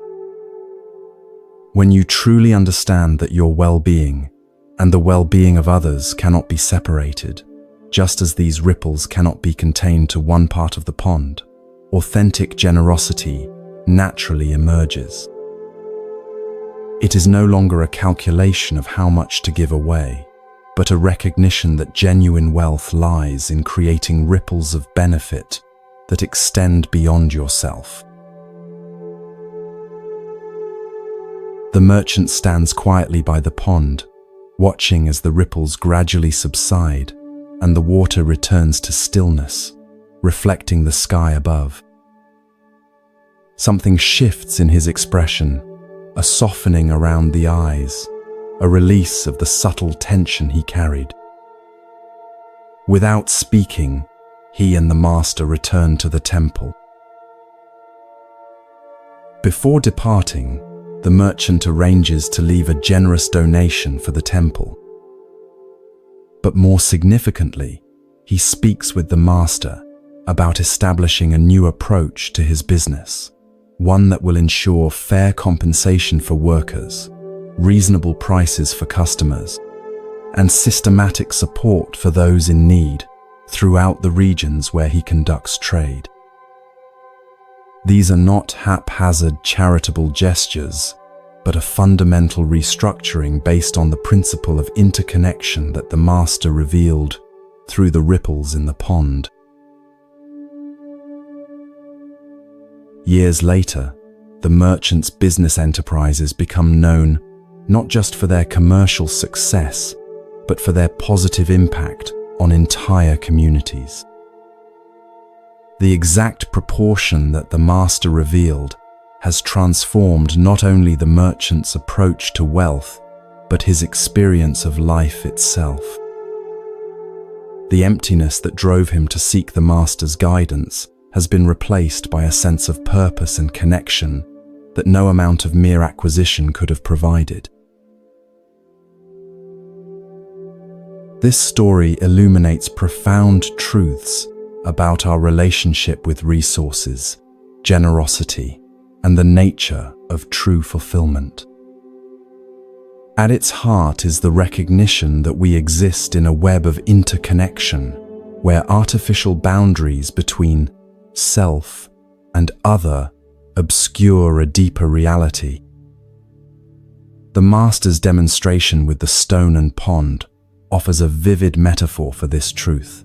Just as ripples cannot be contained to one section of water, but naturally extend across the entire surface, our actions inevitably affect the larger whole of which we are part. The merchant's initial approach to charity, calculating appropriate amounts based on status, recognition, or social expectations, reflects how many of us think about giving. We ask, how much should I give? What's the right percentage? What's required or expected? These questions assume a fundamental separation between giver and recipient, between my resources and others' needs. They frame generosity as a transaction rather than a recognition of interconnection. The exact proportion revealed by the master transcends these calculations. It's not a formula or percentage, but a principle. Authentic generosity flows naturally from the recognition that our well-being is inseparable from the well-being of others. When we truly understand this, giving becomes less about charity in the conventional sense, and more about honoring the reality of our interdependence. We recognize that creating conditions where others can thrive ultimately enriches our own experience as well. This principle applies not just to financial resources, but to all forms of giving, our time, attention, skills, and presence. When we offer these gifts from a recognition of our interconnection rather than from obligation or expectation of return, they carry a different quality. There's a naturalness and joy in such giving that is absent when we're merely fulfilling social obligations or attempting to accumulate spiritual merit. The merchant's transformation illustrates another key insight. that the emptiness he experienced amid material abundance couldn't be filled by acquiring more, but only by recognizing his place within a larger whole. This echoes a central teaching across wisdom traditions, that lasting fulfillment arises not from satisfying the self's endless desires, but from transcending exclusive identification with the separate self. As we extend our concern and care beyond our immediate interests, we paradoxically experience a deeper sense of meaning and sufficiency. In the language of Buddhism, this shift reflects the movement from a consciousness dominated by greed, aversion, and delusion, the three poisons that create suffering, to one characterized by generosity, compassion, and wisdom. The master didn't ask the merchant to abandon his business or give away all his wealth. Rather, he invited him to transform his relationship with resources by recognizing the illusory nature of separation and allowing that recognition to inform his decisions. As you drift towards sleep, consider the ripples that your own life creates in the pond of interconnection. Where might you be calculating giving based on external measures, rather than recognizing fundamental interconnectedness? How might your approach to resources, whether material wealth, time, attention, or care, shift if viewed through the lens of interdependence rather than separation? Perhaps the exact proportion that brings lasting fulfillment is not a numerical formula, but a way of being that honors the reality that, like ripples in a pond, our well-being and the well-being of others cannot ultimately be separated.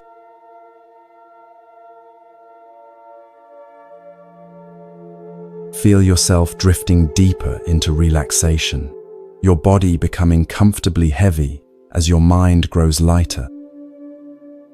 The boundaries between waking and dreaming begin to blur as you journey to feudal Japan, to a time when Zen Buddhism was flourishing throughout the country.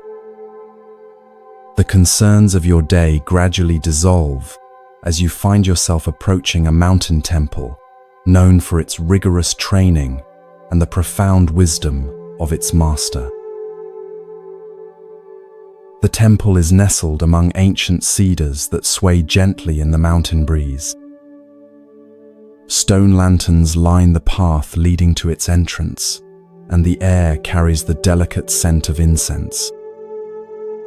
Unlike the grand temples of Kyoto, this one is relatively modest, its beauty lying in its harmony with the natural surroundings rather than in elaborate ornamentation.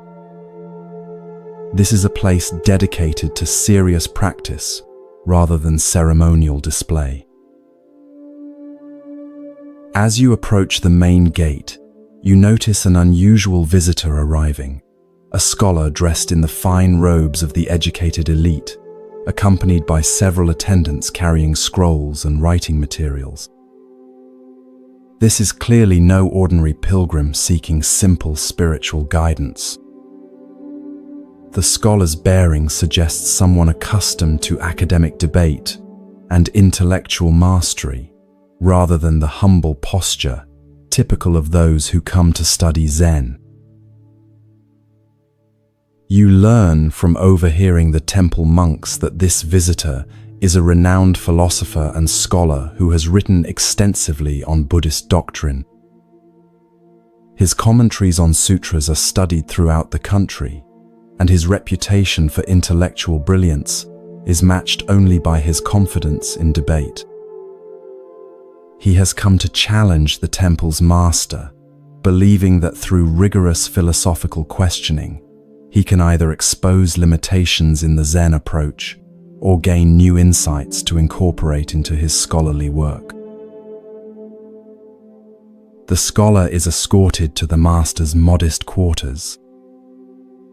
You follow discreetly, curious about how this encounter between intellectual prowess and Zen directness will unfold.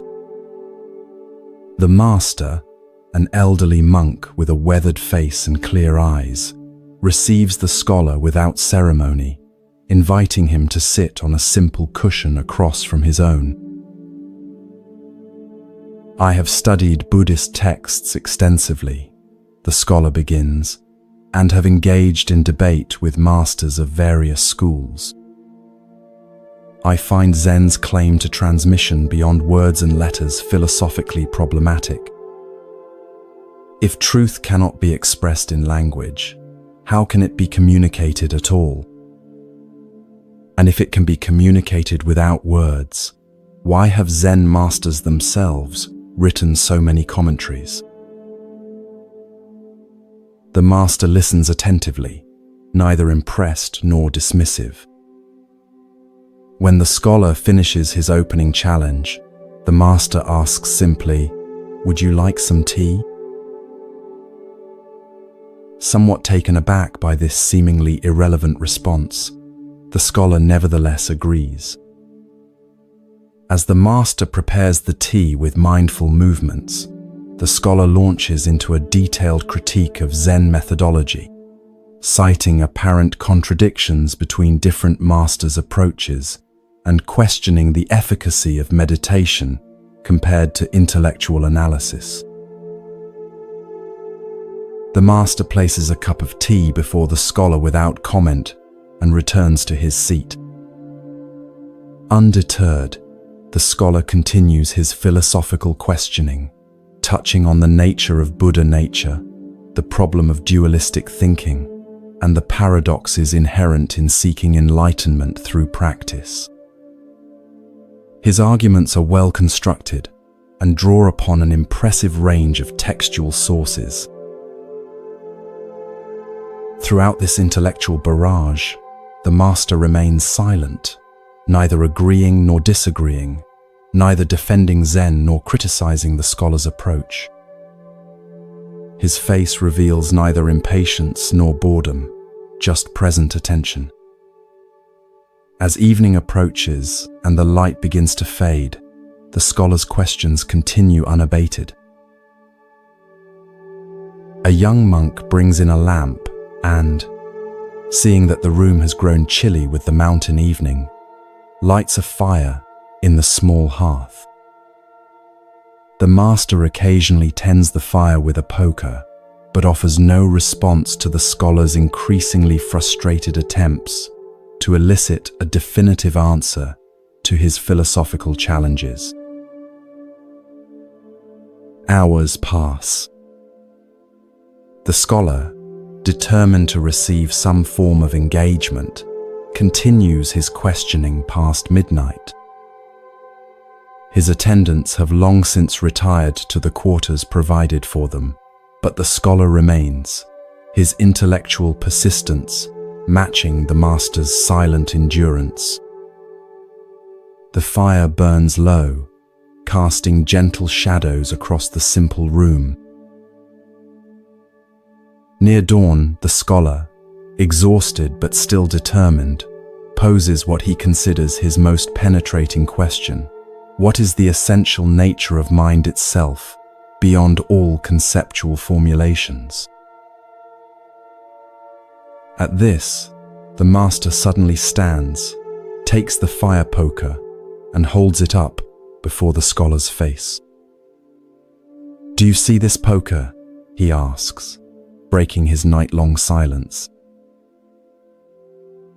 "Of course I see it," replies the scholar, perplexed by this simple question after hours of sophisticated philosophical inquiry. In a swift motion, the master lightly taps the scholar on the shoulder with the poker and says, "Then you have your answer." The poker is iron, forged in fire, cooled in water, and now warm from the flame. It is exactly what it is, nothing added, nothing taken away. Your mind, in this moment of direct perception, is no different. The scholar stares at the poker, then at the master. Something shifts in his expression, a subtle release of tension, a softening around the eyes. The night-long stream of conceptual thinking seems to pause, and in that space of mental quietude, a different kind of understanding begins to dawn. For perhaps the first time, he experiences the directness the master has been demonstrating through his silence. "I have been circling around what is directly before me," the scholar says quietly. Like someone dying of thirst while discussing the chemical properties of water instead of drinking from the stream at his feet. The master nods, a gentle smile crossing his face. "Your intellectual understanding is impressive," he acknowledges. But Zen points to what is prior to understanding, the direct experience that no concept can contain. The fire poker is not a metaphor or a philosophical position. It is just this poker, and your direct perception of it is just this mind. As the first light of dawn filters through the paper windows, the scholar bows deeply to the master. His demeanor has changed, less certain perhaps, but somehow more present. He remains at the temple for several weeks, setting aside his scrolls and philosophical treatises to engage in meditation and simple work alongside the other monks. When he eventually returns to his academic life, his writings reflect a new dimension, still intellectually rigorous, but now informed by an appreciation for the direct experience that lies beyond conceptual understanding. This story illuminates a fundamental aspect of Zen practice, the limitation of intellectual understanding and the power of direct experience. The scholar approaches Zen as he would any other philosophical system, assuming that its truths can be grasped through analysis, comparison, and logical deduction. His questions, while sophisticated, all operate within the realm of conceptual thinking, the realm of maps rather than territory. The master's prolonged silence is not merely a teaching technique or a refusal to engage. It is itself a demonstration of what Zen points toward, the direct presence that precedes and transcends conceptual elaboration. By neither defending Zen philosophically nor dismissing the scholar's questions, the master creates a space where something beyond intellectual exchange can potentially emerge. The fire poker becomes the perfect instrument for this teaching, an ordinary object with no special spiritual significance, yet in that moment of direct perception, revealing the nature of mind itself. When the master asks, "Do you see this poker?" he is pointing to the immediacy of perception that occurs before thought categorizes, analyzes, or evaluates. This direct seeing is what Zen means by original mind or Buddha nature, not some mystical state or philosophical concept, but the simple, ordinary awareness that is always present, yet often overlooked as we become entangled in our thoughts about reality rather than reality itself. Notice the critical role of persistence in this story. Had the scholar given up after a few hours of the master's silence, the breakthrough might never have occurred. It was precisely his exhaustion, the wearing down of his habitual intellectual approach, that created the conditions for a different kind of understanding to emerge. Sometimes, our most cherished mental habits must be exhausted before we can experience the simplicity that lies beyond them. This parallels the experience of many who practice meditation. Often, We begin with concepts about what meditation should accomplish or what enlightenment might feel like. We analyze our experiences, evaluate our progress, and compare our practice to our expectations.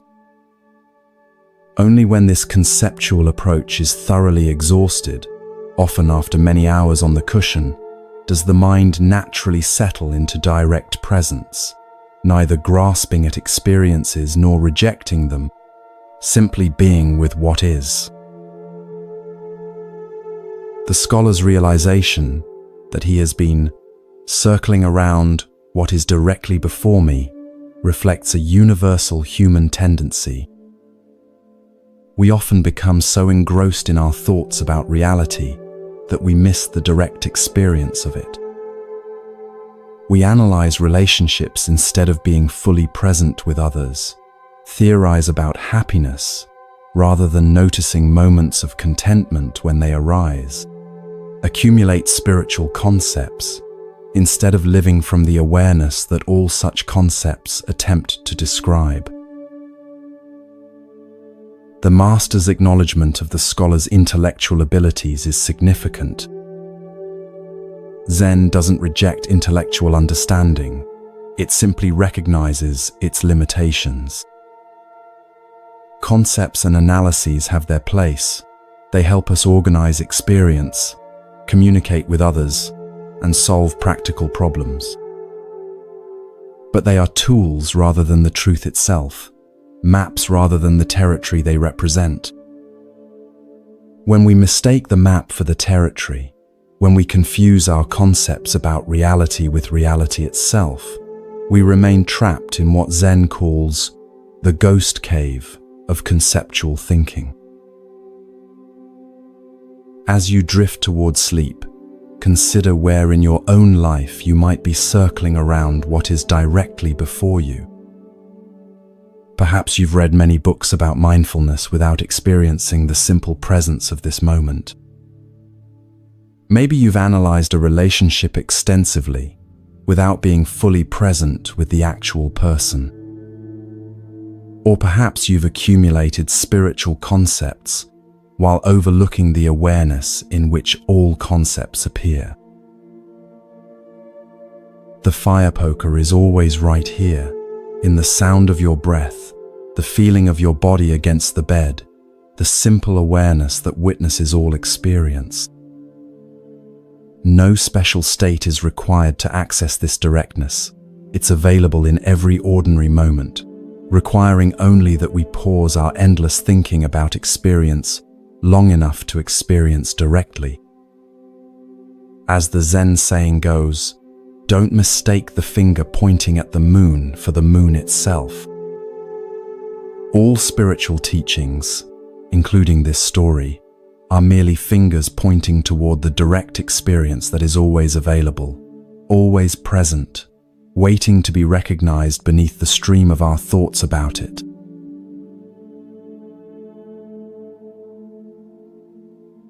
Feel your body becoming heavier with each breath, sinking deeper into comfort.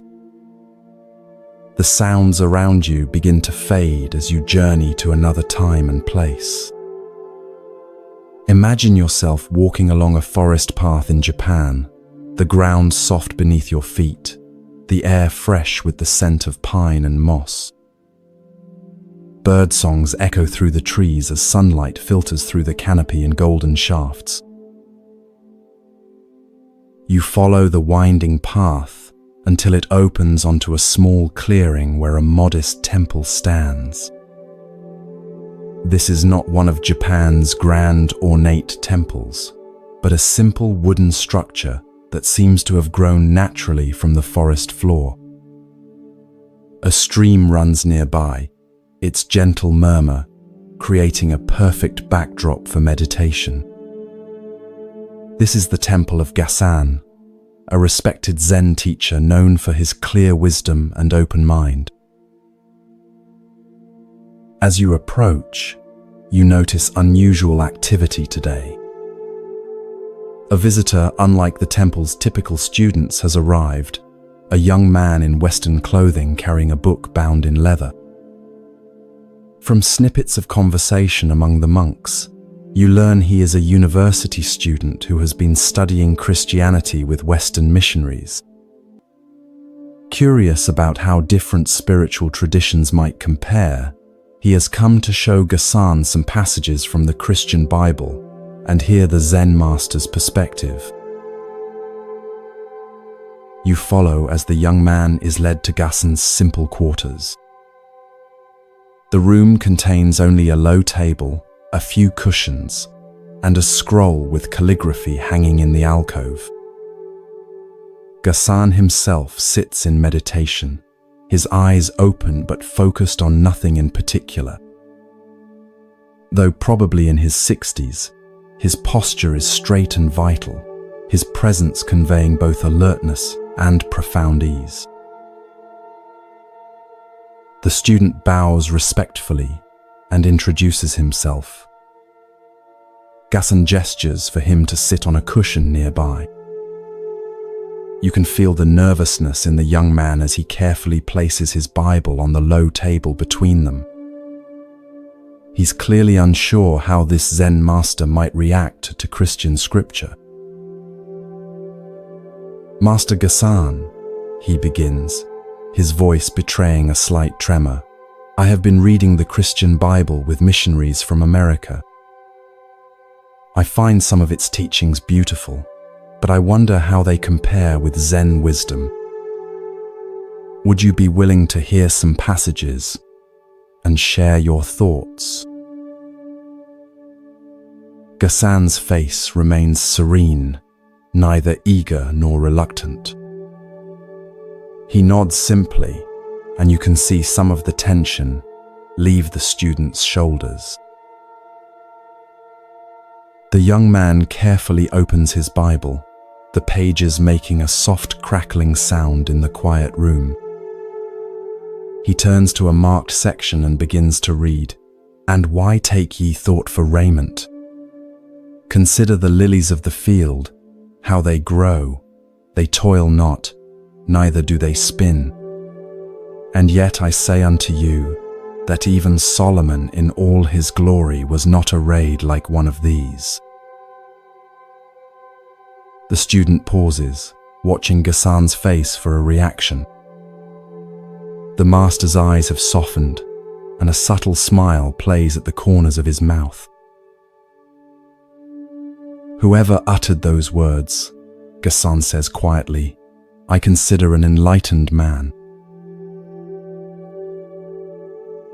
Surprise and delight flash across the student's face. He hadn't expected such immediate appreciation from a Buddhist master for Christian scripture. Encouraged, he turns to another passage and continues reading, "Ask, and it shall be given you. Seek, and ye shall find. Knock, and it shall be opened unto you. For everyone that asketh receiveth, and he that seeketh findeth, and to him that knocketh it shall be opened." The late afternoon sun casts long shadows across the room as Ghassan listens intently. When the student finishes, the master nods thoughtfully. You can feel the student holding his breath, waiting for the response. "That is excellent," Ghassan says, his voice warm with genuine appreciation. Whoever said that is not far from Buddhahood. The look of joy on the student's face is unmistakable. You can almost see his conception of spiritual boundaries dissolving before your eyes. What he had perhaps imagined as competing religious systems now appears in a new light, as different expressions of the same fundamental truths. As twilight approaches, student and master continue their conversation, the atmosphere growing increasingly warm and open. You notice how Ghassan neither adopts Christian terminology nor attempts to convert the passages into Buddhist concepts. He simply recognizes truth when he encounters it regardless of its source or packaging. Later, as the student prepares to leave, he asks one final question. Master Gassan, do you find that the essential teachings of Christianity and Buddhism are the same? Gassan looks at him with clear eyes that seem to see far beyond the surface of things. Truth is truth, he replies simply. When we recognize the lilies of the field in their suchness, when we understand the nature of seeking and finding, these insights transcend any single tradition. The packaging may differ, but when genuine wisdom speaks, those with open hearts recognize it, whether it comes from the Buddha, Jesus, or the wind in the pine trees. As the student bows and departs, you notice how differently he carries himself, more lightness in his step, more openness in his face. He came seeking comparison and perhaps validation of one tradition over another. He leaves with something far more valuable, a glimpse of the universal truth that all genuine spiritual paths point toward. This simple yet profound encounter reveals much about the nature of true spiritual understanding. Gassan demonstrated what we might call religious literacy, the ability to recognize wisdom regardless of its source or the tradition from which it emerges. Rather than getting caught in doctrinal differences or theological debates, he went straight to the heart of the teachings themselves. The passages the student read contain insights that align perfectly with Zen understanding.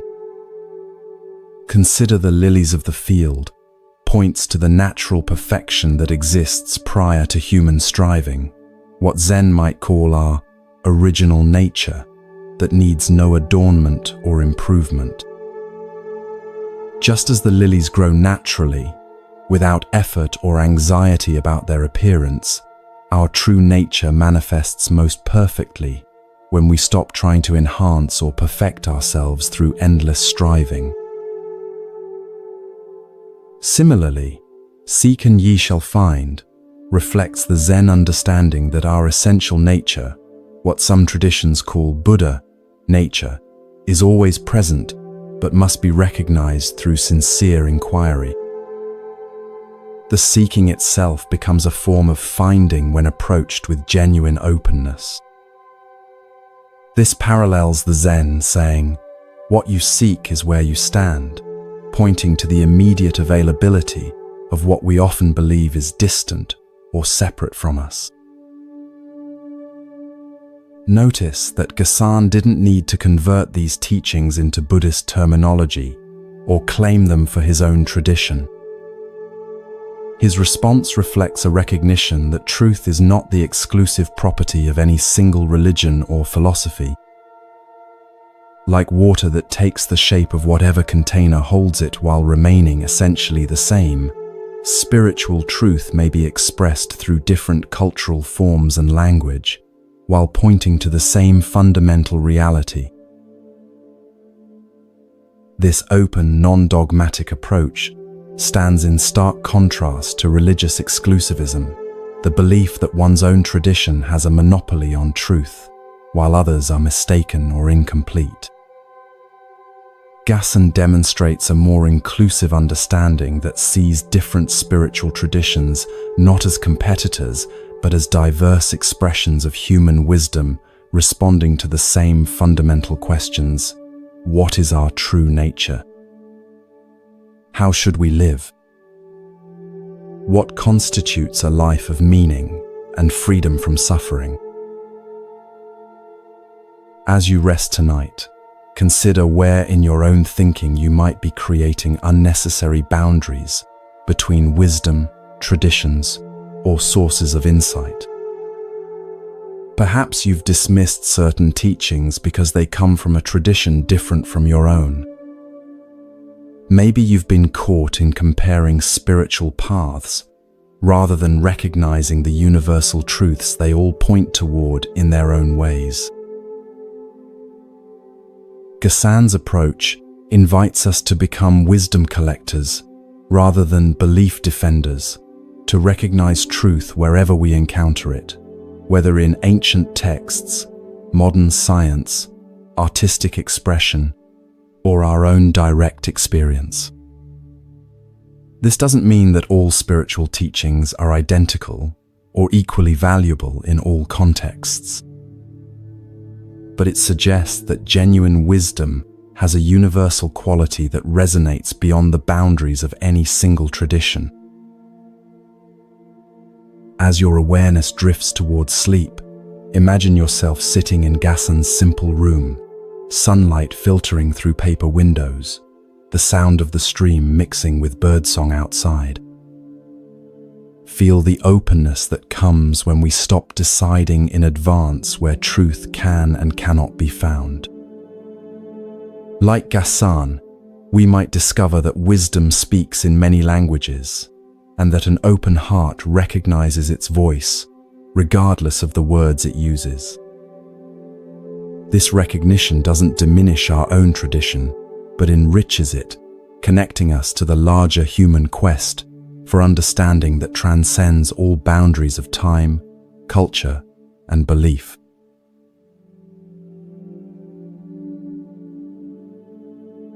Your body feels deliciously heavy now, sinking deeper into relaxation with each breath. Behind your closed eyelids, the darkness transforms into a misty mountain landscape in ancient China. You can feel the cool, damp air against your skin and hear the distant call of birds echoing through forested valleys. Your feet carry you along a narrow path winding up a steep mountainside. After climbing for what seems like hours, you reach a small plateau where a humble hermitage stands. Built of rough-hewn timber with a thatched roof, it blends so naturally with its surroundings that you might have missed it if not for the thin wisp of smoke rising from its central fire pit. This is the dwelling of Master Gute, a Zen teacher who left the comforts of temple life years ago to practice in solitude. Despite his preference for isolation, Gute's reputation for wisdom has spread, and occasionally seekers brave the difficult journey to receive his teaching. Today, you're not the only visitor. Just ahead of you on the path walks a young monk, his simple robe dusty from travel, determination evident in his steady pace. As you both approach the hermitage, the door slides open. Master Gute appears, a wiry man of middle years, with weathered skin and clear, penetrating eyes. His appearance is unremarkable. Nothing about his physical presence suggests spiritual accomplishment or special status. Yet something in his quality of attention, in the way he fully occupies this moment, creates an atmosphere of extraordinary presence. The young monk bows deeply. "Master Gute," he says, his voice reflecting both respect and eagerness, "I have traveled far to ask you about the essential nature of Zen. What is the fundamental teaching? What is the truth that the Buddha realized under the Bodhi tree?" You watch carefully, expecting Gute to respond with a profound statement, perhaps a quote from the sutras or a paradoxical Zen saying. Instead, something unexpected happens. Gute slowly raises his right hand, extends his index finger, and points upward, saying nothing at all. His face remains impassive, yet somehow radiates complete conviction. The young monk appears confused. He waits for further explanation, but none comes. Gute simply stands there, finger raised, in eloquent silence. After several moments, the monk bows again and backs away, clearly unsure what to make of this strange response. You follow the young monk as he makes his way to a small meditation hut nearby, provided for visitors who wish to stay and practice. For several days, he sits in meditation, occasionally walking in the surrounding forest. You can almost see the wheels turning in his mind as he attempts to decipher the meaning of Gute's finger. Is it pointing to the sky? To the oneness of all things? Is it a symbol to be understood, or is the gesture itself the teaching? The monk approaches Gute several more times, asking follow-up questions, seeking clarification. Each time, regardless of what is asked, Gute responds only by raising his index finger. Nothing more. You notice how the raised finger itself begins to take on a mysterious power, not as a conceptual explanation, but as a direct expression of something beyond words. Weeks pass.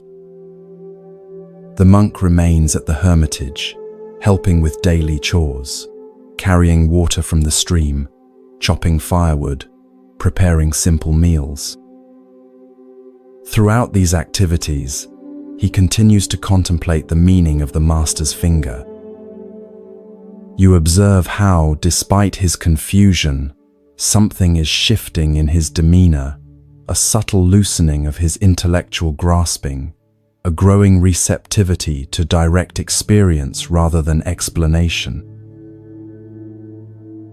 One morning, the monk encounters a wild-eyed boy of about 10 years old, who occasionally brings supplies to the hermitage from the nearest village.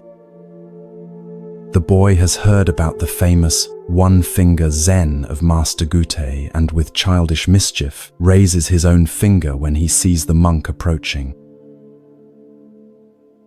"That's Master Gute's teaching," the boy says with a giggle, his finger pointing skyward in imitation of the master. You feel a surge of protective concern as you watch this scene unfold. The monk has been sincerely struggling with this profound teaching, and now this child seems to be making light of it. How will he respond to such apparent disrespect? To your surprise, the monk does something unexpected. He reaches out suddenly, grabs the boy's extended finger, and pulls it sharply. The boy cries out in pain, tears immediately springing to his eyes. As the boy stands there nursing his hurt finger, shock evident on his face, the monk leans in close and raises his own finger exactly as Gute does. The boy stares at the monk's finger, then at his face, and something extraordinary happens. His expression transforms from pain to sudden understanding. Without a word being exchanged, something has been transmitted between them. The boy bows awkwardly, then scampers away down the mountain path, forever changed by the encounter. That evening, as twilight casts long shadows across the plateau, you see the monk approach Gute's hermitage one final time. His demeanor is different now, more settled, more present.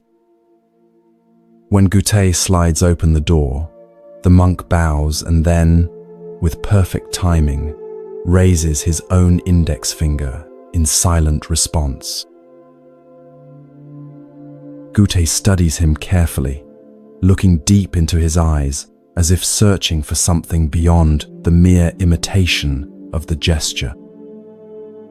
Whatever he sees there must satisfy him, for his weathered face breaks into a rare smile. Master and student stand facing each other, each with one finger raised, a perfect mirror image. No words are exchanged, yet volumes are communicated in that silent moment.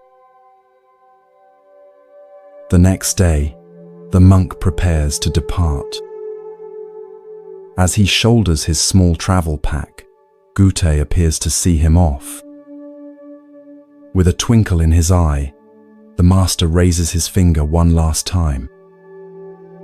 The monk bows deeply, turns, and begins his descent down the mountain path. You notice he doesn't look back, yet somehow carries Gute's presence with him, not as a memory or concept, but as a living reality that has become part of his own being. Years later, the monk himself becomes a respected teacher.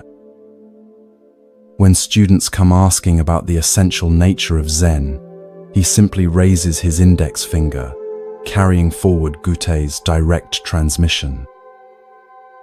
The teaching continues, not as a philosophy to be understood or a belief to be accepted, but as a living gesture pointing directly to what cannot be captured in words. This story illuminates the heart of Zen's approach to spiritual transmission, the direct pointing to truth beyond conceptual understanding. Gute's raised finger is not a symbol to be decoded or a metaphor to be interpreted. It is itself the direct expression of what Zen calls suchness, the immediate, unfiltered reality prior to our mental categories and explanations. Notice how the young monk initially approached Gute with questions that assumed truth could be packaged in concepts.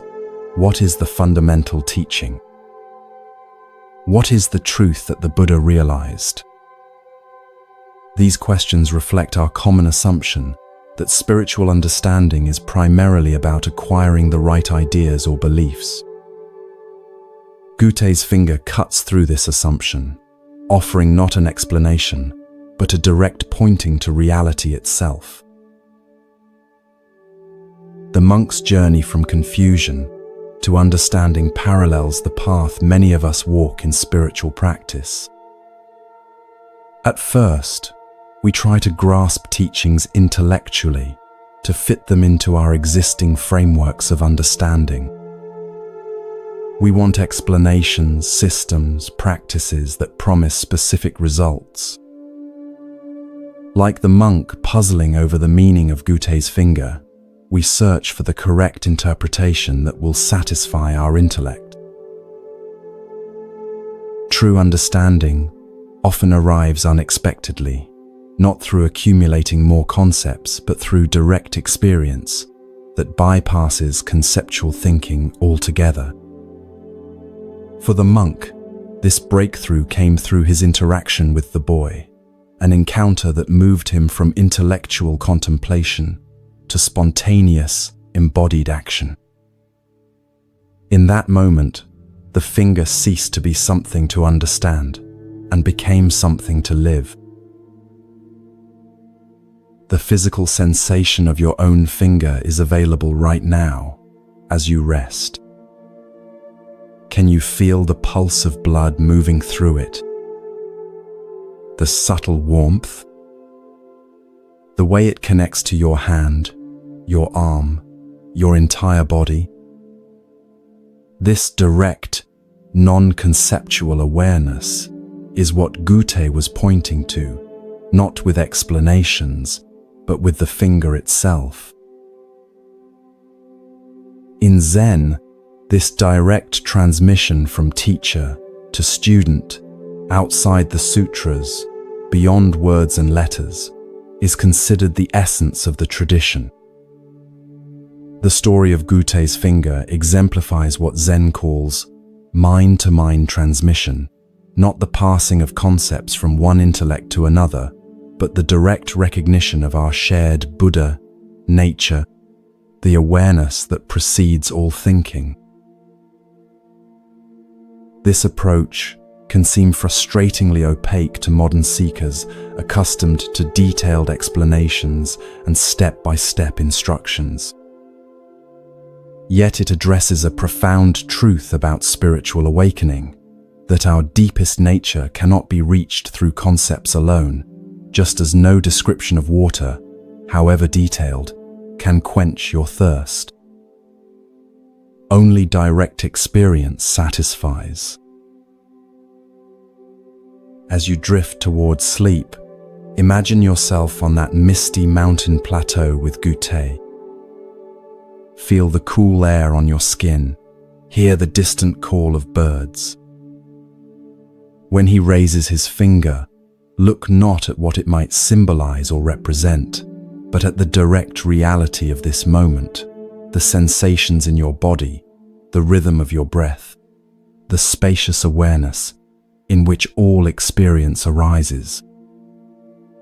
Like the monk who eventually understood, you too might discover that the deepest truths are not grasped through thinking but realized through direct presence with what is, just as it is. Gute's finger continues to point the way, even now, even here.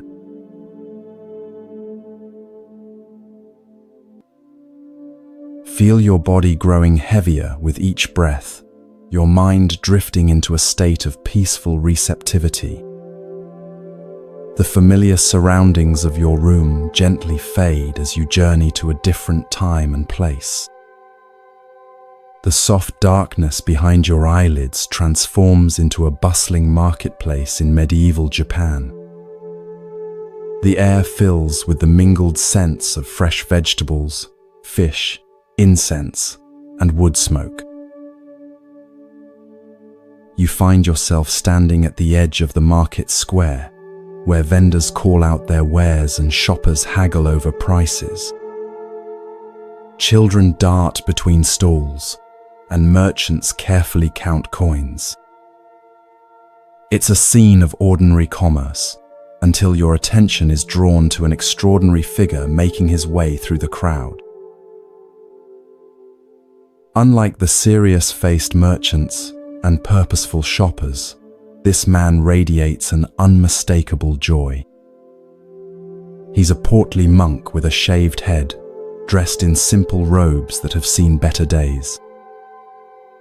A large cloth sack is slung over his shoulder, and his face bears the broadest, most genuine smile you've ever seen. Children flock to him, and even the harried adults seem to brighten as he passes. Who is that? You ask a nearby vegetable seller who's watching the monk with evident affection. That's Hote, she replies, smiling herself now. Some call him the happy Chinaman, though no one knows if he really came from China. He's been wandering these parts for as long as anyone can remember. You follow Hote as he makes his way through the marketplace. Unlike other monks who solemnly request alms, Hote seems to be giving rather than receiving.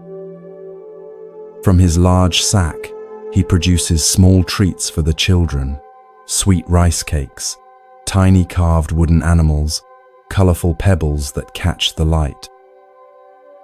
Each gift is presented with a delighted laugh, as if the giving brings him more joy than the receiving could possibly bring the children. The adults, too, receive his gifts, though theirs are often less tangible. For a frazzled mother with a crying infant, he produces a moment of unexpected peace by making silly faces that transform the baby's wails into giggles. For a merchant whose vegetables are beginning to wilt in the afternoon sun, he creates a makeshift shade from his own wide-brimmed hat. For an elderly man struggling with a heavy load, he offers not just help, but companionship, telling a story that transforms the labor into a shared pleasure. you notice something curious about Hotei's famous sack.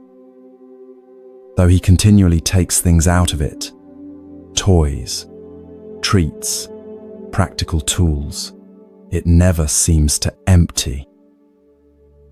And though people frequently give him small offerings of food or simple items, which he accepts with genuine gratitude, the sack never appears to get fuller.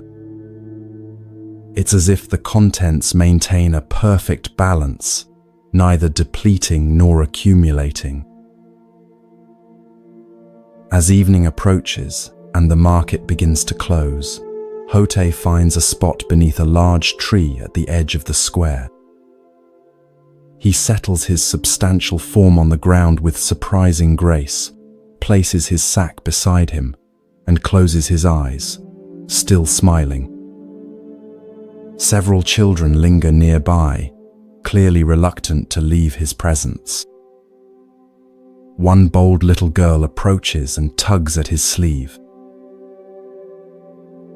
"Hotei-san," she asks, "why are you always so happy?"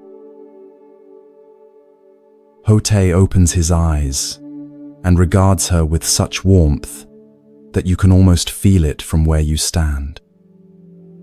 "Because there is nothing to be unhappy about," he replies, his voice rich and resonant. The girl frowns, clearly unconvinced. "But sometimes sad things happen," she persists. "Sometimes people are mean, or things break, or it rains when you want to play outside." Hotei nods thoughtfully. "Yes, all these things happen," he agrees. "But being unhappy about them is like carrying 2 sacks instead of 1. He pats the cloth bag beside him. "This sack I carry holds everything I need for today, no more, no less. If I carried another sack filled with worries about yesterday and fears about tomorrow, I would be too burdened to play with you or enjoy this beautiful evening." The girl considers this, her small face serious. "But how do you put down that second sack?" she asks. Hotei's laugh rings out, full of genuine delight at her wisdom. "That's the best question," he exclaims. "You put it down by noticing when you're carrying it. Right now, for instance, are you carrying that heavy second sack, or are you simply here with me under this tree?" The girl's face clears, and she giggles. "I'm here with you." "Exactly," says Hotei, his smile somehow growing even wider. "And that's all there ever is. Just this moment, this place, this encounter. When we're fully here, the second sack disappears all by itself." As darkness falls, parents call their children home. The girl gives Hotei a quick, impulsive hug before skipping away. You watch as Hotei settles himself for the night, using his sack as a pillow, seemingly as content to sleep under the stars as anyone might be in the finest palace. The next morning, you follow Hotei as he continues his wandering. He has no particular destination, no schedule to keep, no goals to achieve. Yet his days are full of purpose, bringing joy to everyone he meets, easing suffering where he finds it, sharing the simple happiness that radiates from his being. One afternoon, you see a group of serious-looking Zen monks encounter Hotei on the road. Their austere appearance and disciplined manner form a striking contrast to Hotei's disheveled, joyful presence. One of the monks, seemingly bothered by Hotei's unorthodox appearance and behavior, approaches him with a challenging question.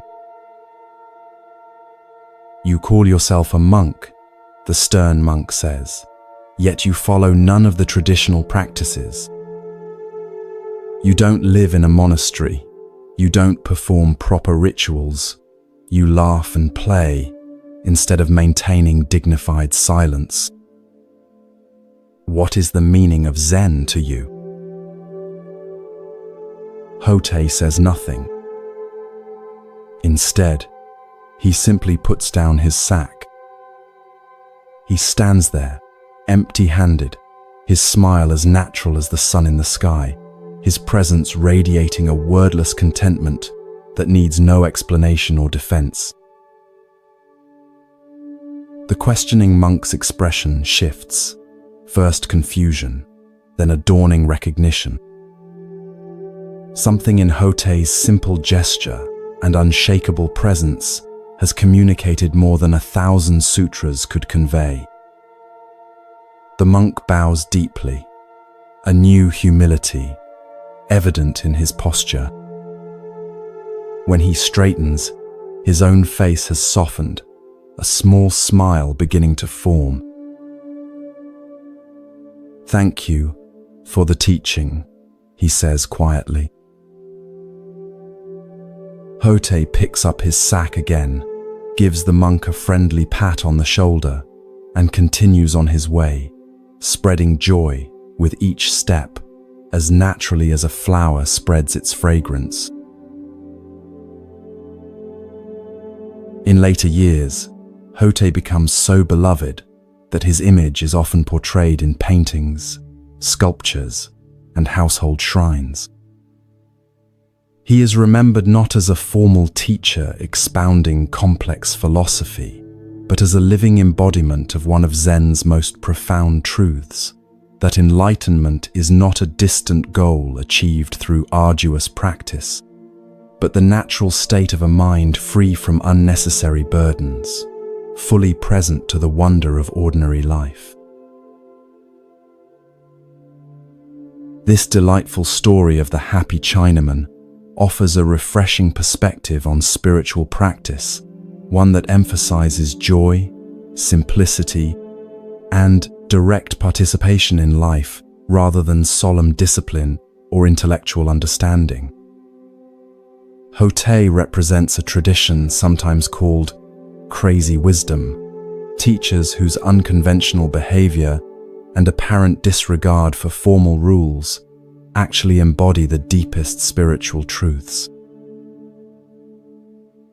Notice how Hotei's teaching comes not through sermons or explanations, but through his very being. His joy isn't something he achieves through effort or maintains through positive thinking techniques. It flows naturally from his complete presence in each moment, his freedom from the second sack of regrets about the past and worries about the future. Hotei's famous sack represents a profound teaching about appropriate relationship to possessions and circumstances. He carries what he needs for the day, no more, no less. Unlike those of us who accumulate far beyond our needs, or, conversely, deny ourselves basic comforts in the name of spiritual practice, Hotei demonstrates the middle way that Buddhism has always advocated, neither indulgence nor deprivation, but just what's needed for the journey. The sack's mysterious property, never emptying despite Hotei's constant giving, never filling despite what he receives, points to a spiritual principle that many traditions recognize, that generosity creates abundance rather than scarcity. When we give from a place of joy rather than obligation, when we receive with genuine gratitude rather than entitlement, we participate in a natural flow that defies our usual economic logic of gain and loss. Hotei's response to the little girl reveals his teaching method, simple, direct, and tailored to the listener's capacity for understanding. Rather than offering abstract philosophy, He uses the concrete metaphor of the second sack, making a profound spiritual truth accessible even to a child. And his delight in her question shows how he honors the wisdom that can come from any source, including the very young. The encounter with the formal monks highlights the contrast between institutional religion, with its emphasis on proper form and tradition, and direct spiritual experience that might manifest in unexpected ways. The questioning monk initially mistakes Hotei's unconventional appearance and behavior for spiritual immaturity, only to discover that this seemingly simple, joyful figure has realized the very essence of what all the monastery's disciplines aim to cultivate. As you drift towards sleep, consider your own second sack, the unnecessary burdens of regret, worry, self-consciousness, or excessive planning that you might be carrying. Can you feel the weight of these mental constructions? Can you sense how they pull you away from the simple joy of being fully present in this moment? Hotei's teaching offers a direct invitation: put down the second sack. Not through elaborate techniques or strenuous effort, but simply by noticing when you're carrying it and choosing to be fully here instead. In this moment of preparing for sleep, can you feel the natural contentment that arises when the mind stops its restless wandering and settles into simple presence? This is Hotei's gift, the recognition that joy is not something to be pursued or achieved, but our natural state when we remove the obstacles to experiencing it.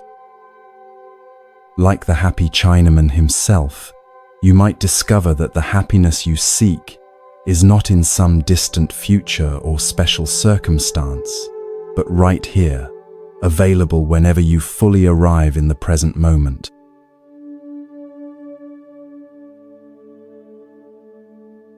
Feel your body melting into deep relaxation, each breath taking you further into tranquility. As the concerns of your day dissolve, allow your mind to journey to ancient Japan, to a time when Zen teachings were flourishing throughout the land. The familiar surroundings of your room transform into a serene mountain landscape, where a small Zen temple nestles among towering pines. Mist drifts through the valleys below as morning sunlight gilds the temple's curved roof. This is the temple where Master Shinkan teaches. Unlike many famous Zen masters whose challenging koans and strict training methods are widely known, Shinkan's approach is gentler, more direct. He's known for his ability to meet each student where they are, offering precisely the teaching they need in that moment. His reputation for clarity and compassion has spread throughout the region, drawing seekers from many walks of life. As you approach the temple gates, you notice two very different visitors arriving ahead of you. The first is a young monk, perhaps 20 years old, his shaved head and crisp robes marking him as someone who has recently entered formal Zen training at another monastery. His posture is perfect, his movements controlled and mindful. He holds a small bundle containing, you imagine, sutras and notes from his studies. The second visitor is an elderly man, his weathered face and calloused hands suggesting a lifetime of physical labor. Though clearly well into his 50s, he moves with the easy strength of someone accustomed to daily work. His clothes are simple but clean, the garb of a farmer or tradesman rather than a religious seeker. Unlike the young monk, he carries nothing but a small cloth bundle that might contain a midday meal. Both visitors have come to seek Master Shinkan's guidance, though for different reasons. You follow them into the temple courtyard, curious about how the master will respond to their questions. The young monk is received first, shown to the master's modest quarters by an attending student. Through open screens, you can see Shinkan seated on a simple cushion. Though probably in his 60s, he sits straight as a pine tree, his face reflecting both the strength forged through decades of practice and the gentleness that comes from deep understanding. The young monk bows formally before taking his place opposite the master. Venerable teacher, the young monk begins, his voice carrying the slight nervousness of one addressing a renowned master. I have studied the Tendai school of meditation for 6 years before beginning Zen practice. I have memorized many sutras and mastered several forms of meditation. But there is one teaching from the Tendai school that continues to perplex me. Shinkan nods encouragingly, his eyes attentive. The Tendai texts claim that even grass and trees will become enlightened. The monk continues. This seems very strange to me.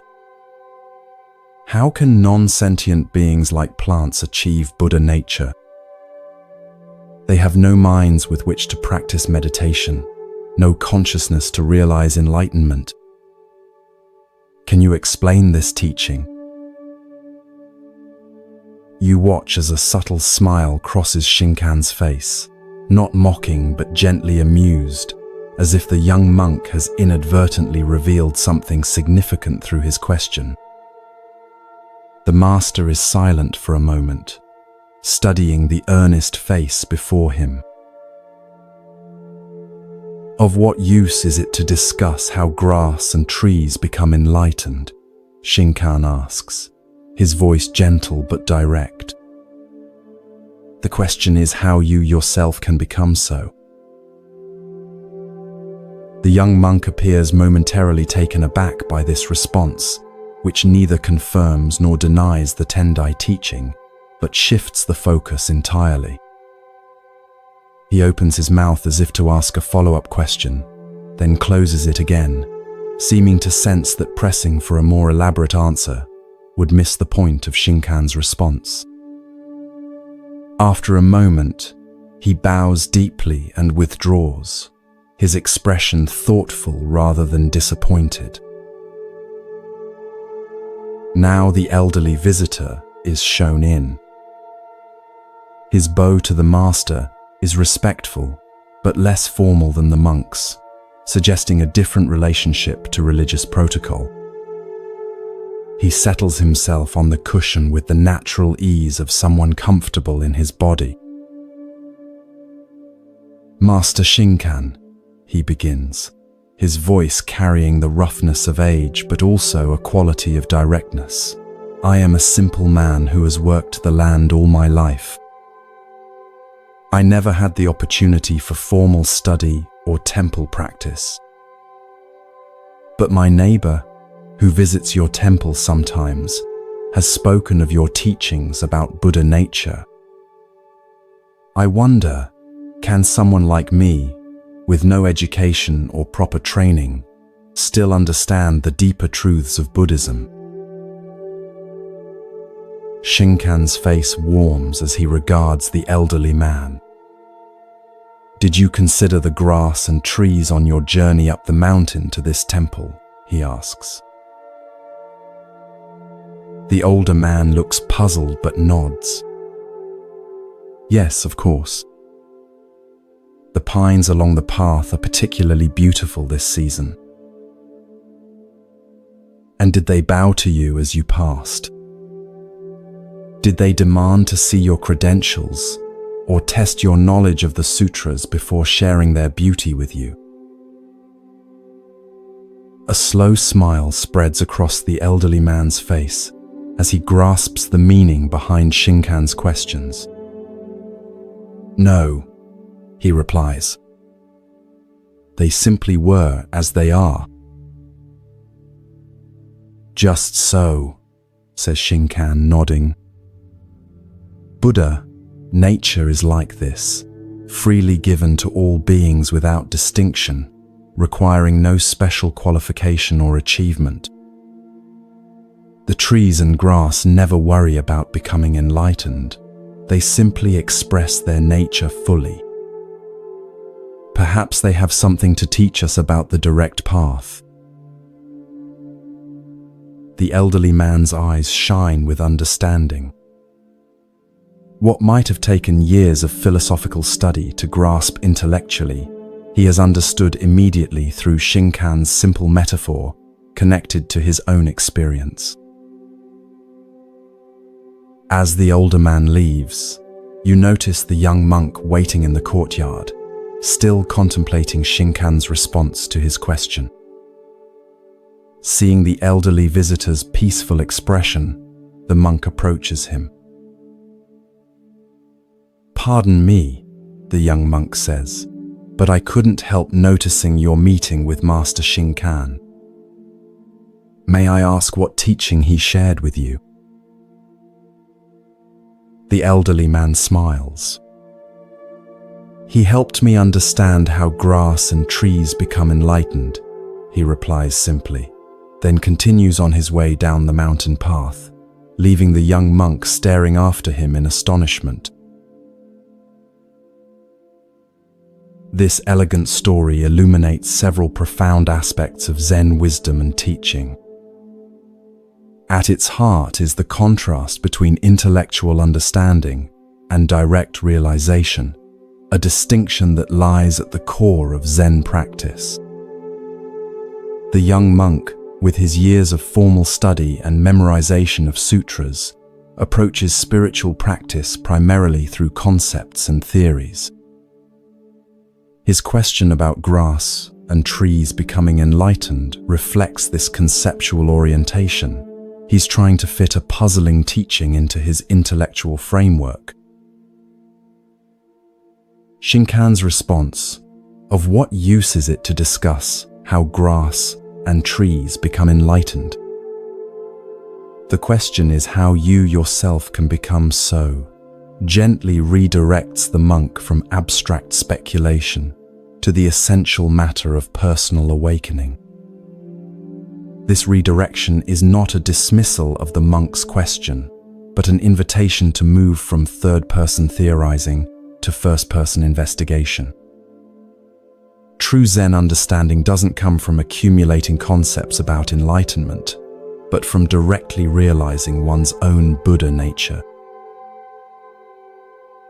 Notice how differently Shinkan approaches the elderly visitor, whose question comes not from academic interest, but from genuine concern about his own spiritual possibility.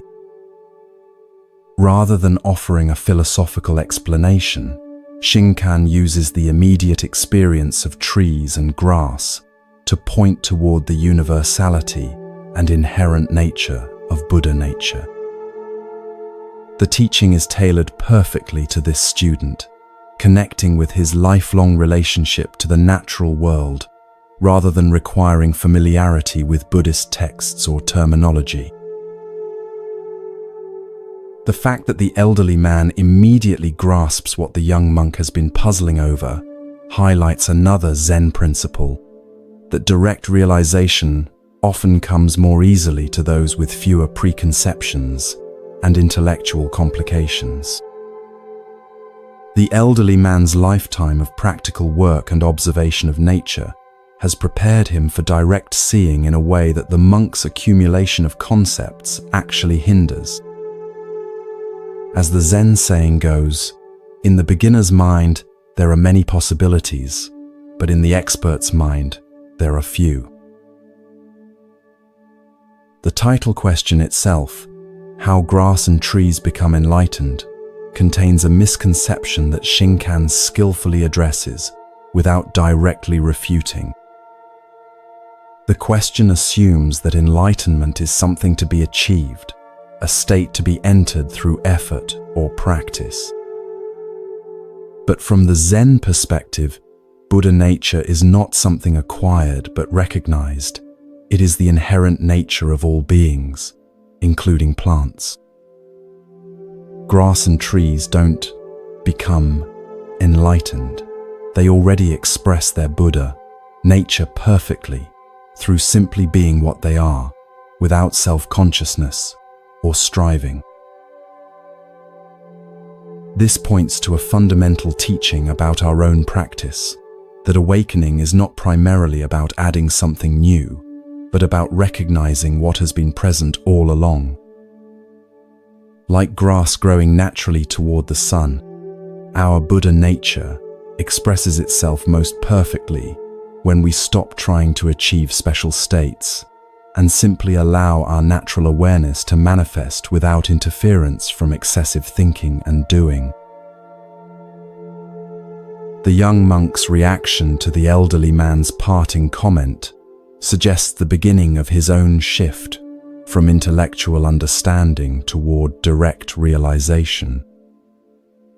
His astonishment indicates that something has broken through his conceptual framework, perhaps the recognition that what he's been seeking through study and analysis might be more directly available than he thought. As you drift towards sleep, consider where in your own life you might be approaching important matters primarily through concepts, rather than direct experience. Perhaps you've read extensively about meditation without establishing a regular practice. Maybe you understand the principle of mindfulness intellectually, but rarely bring full awareness to ordinary moments. Or perhaps, like the young monk, you've been seeking complex explanations for something that is already perfectly expressed in the simple presence of trees and grass, in the natural awareness that is reading these words right now. Shinkan's gentle wisdom reminds us that the deepest truths are often the simplest, and that sometimes the most direct path to understanding is to stop trying to understand and simply be as naturally and completely as grass and trees, which never worry about becoming enlightened, yet perfectly express their Buddha nature in every moment. As your awareness merges with sleep, allow yourself to rest in this natural presence that requires no achievement, no special state, no complex philosophy, just the simple recognition of what has been here all along.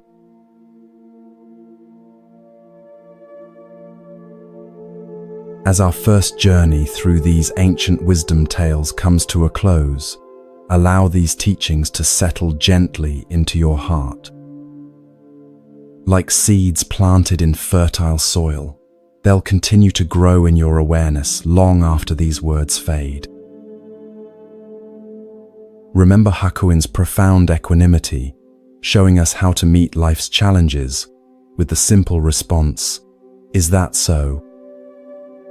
Recall the patient Teki Sui, who found enlightenment in a single drop of water, teaching us that mindfulness in the smallest actions contains the greatest wisdom. Carry with you Basui's letter to his dying disciple, reminding us that our essential nature is never born and never dies. These stories aren't mere entertainment, but invitations to a deeper way of being. As you drift towards sleep, allow their wisdom to work silently within you, transforming your understanding without effort. From all of us at Moonlight Temple, may you rest in profound peace, knowing that the wisdom you seek is never far away. It lives in your every breath, in your open heart, in the natural awareness that is your birthright. We'll continue our journey together in part 2, exploring more treasures from the Zen tradition. Until then, sleep well Dream deeply and awaken to each new day with the fresh perspective these ancient teachings offer.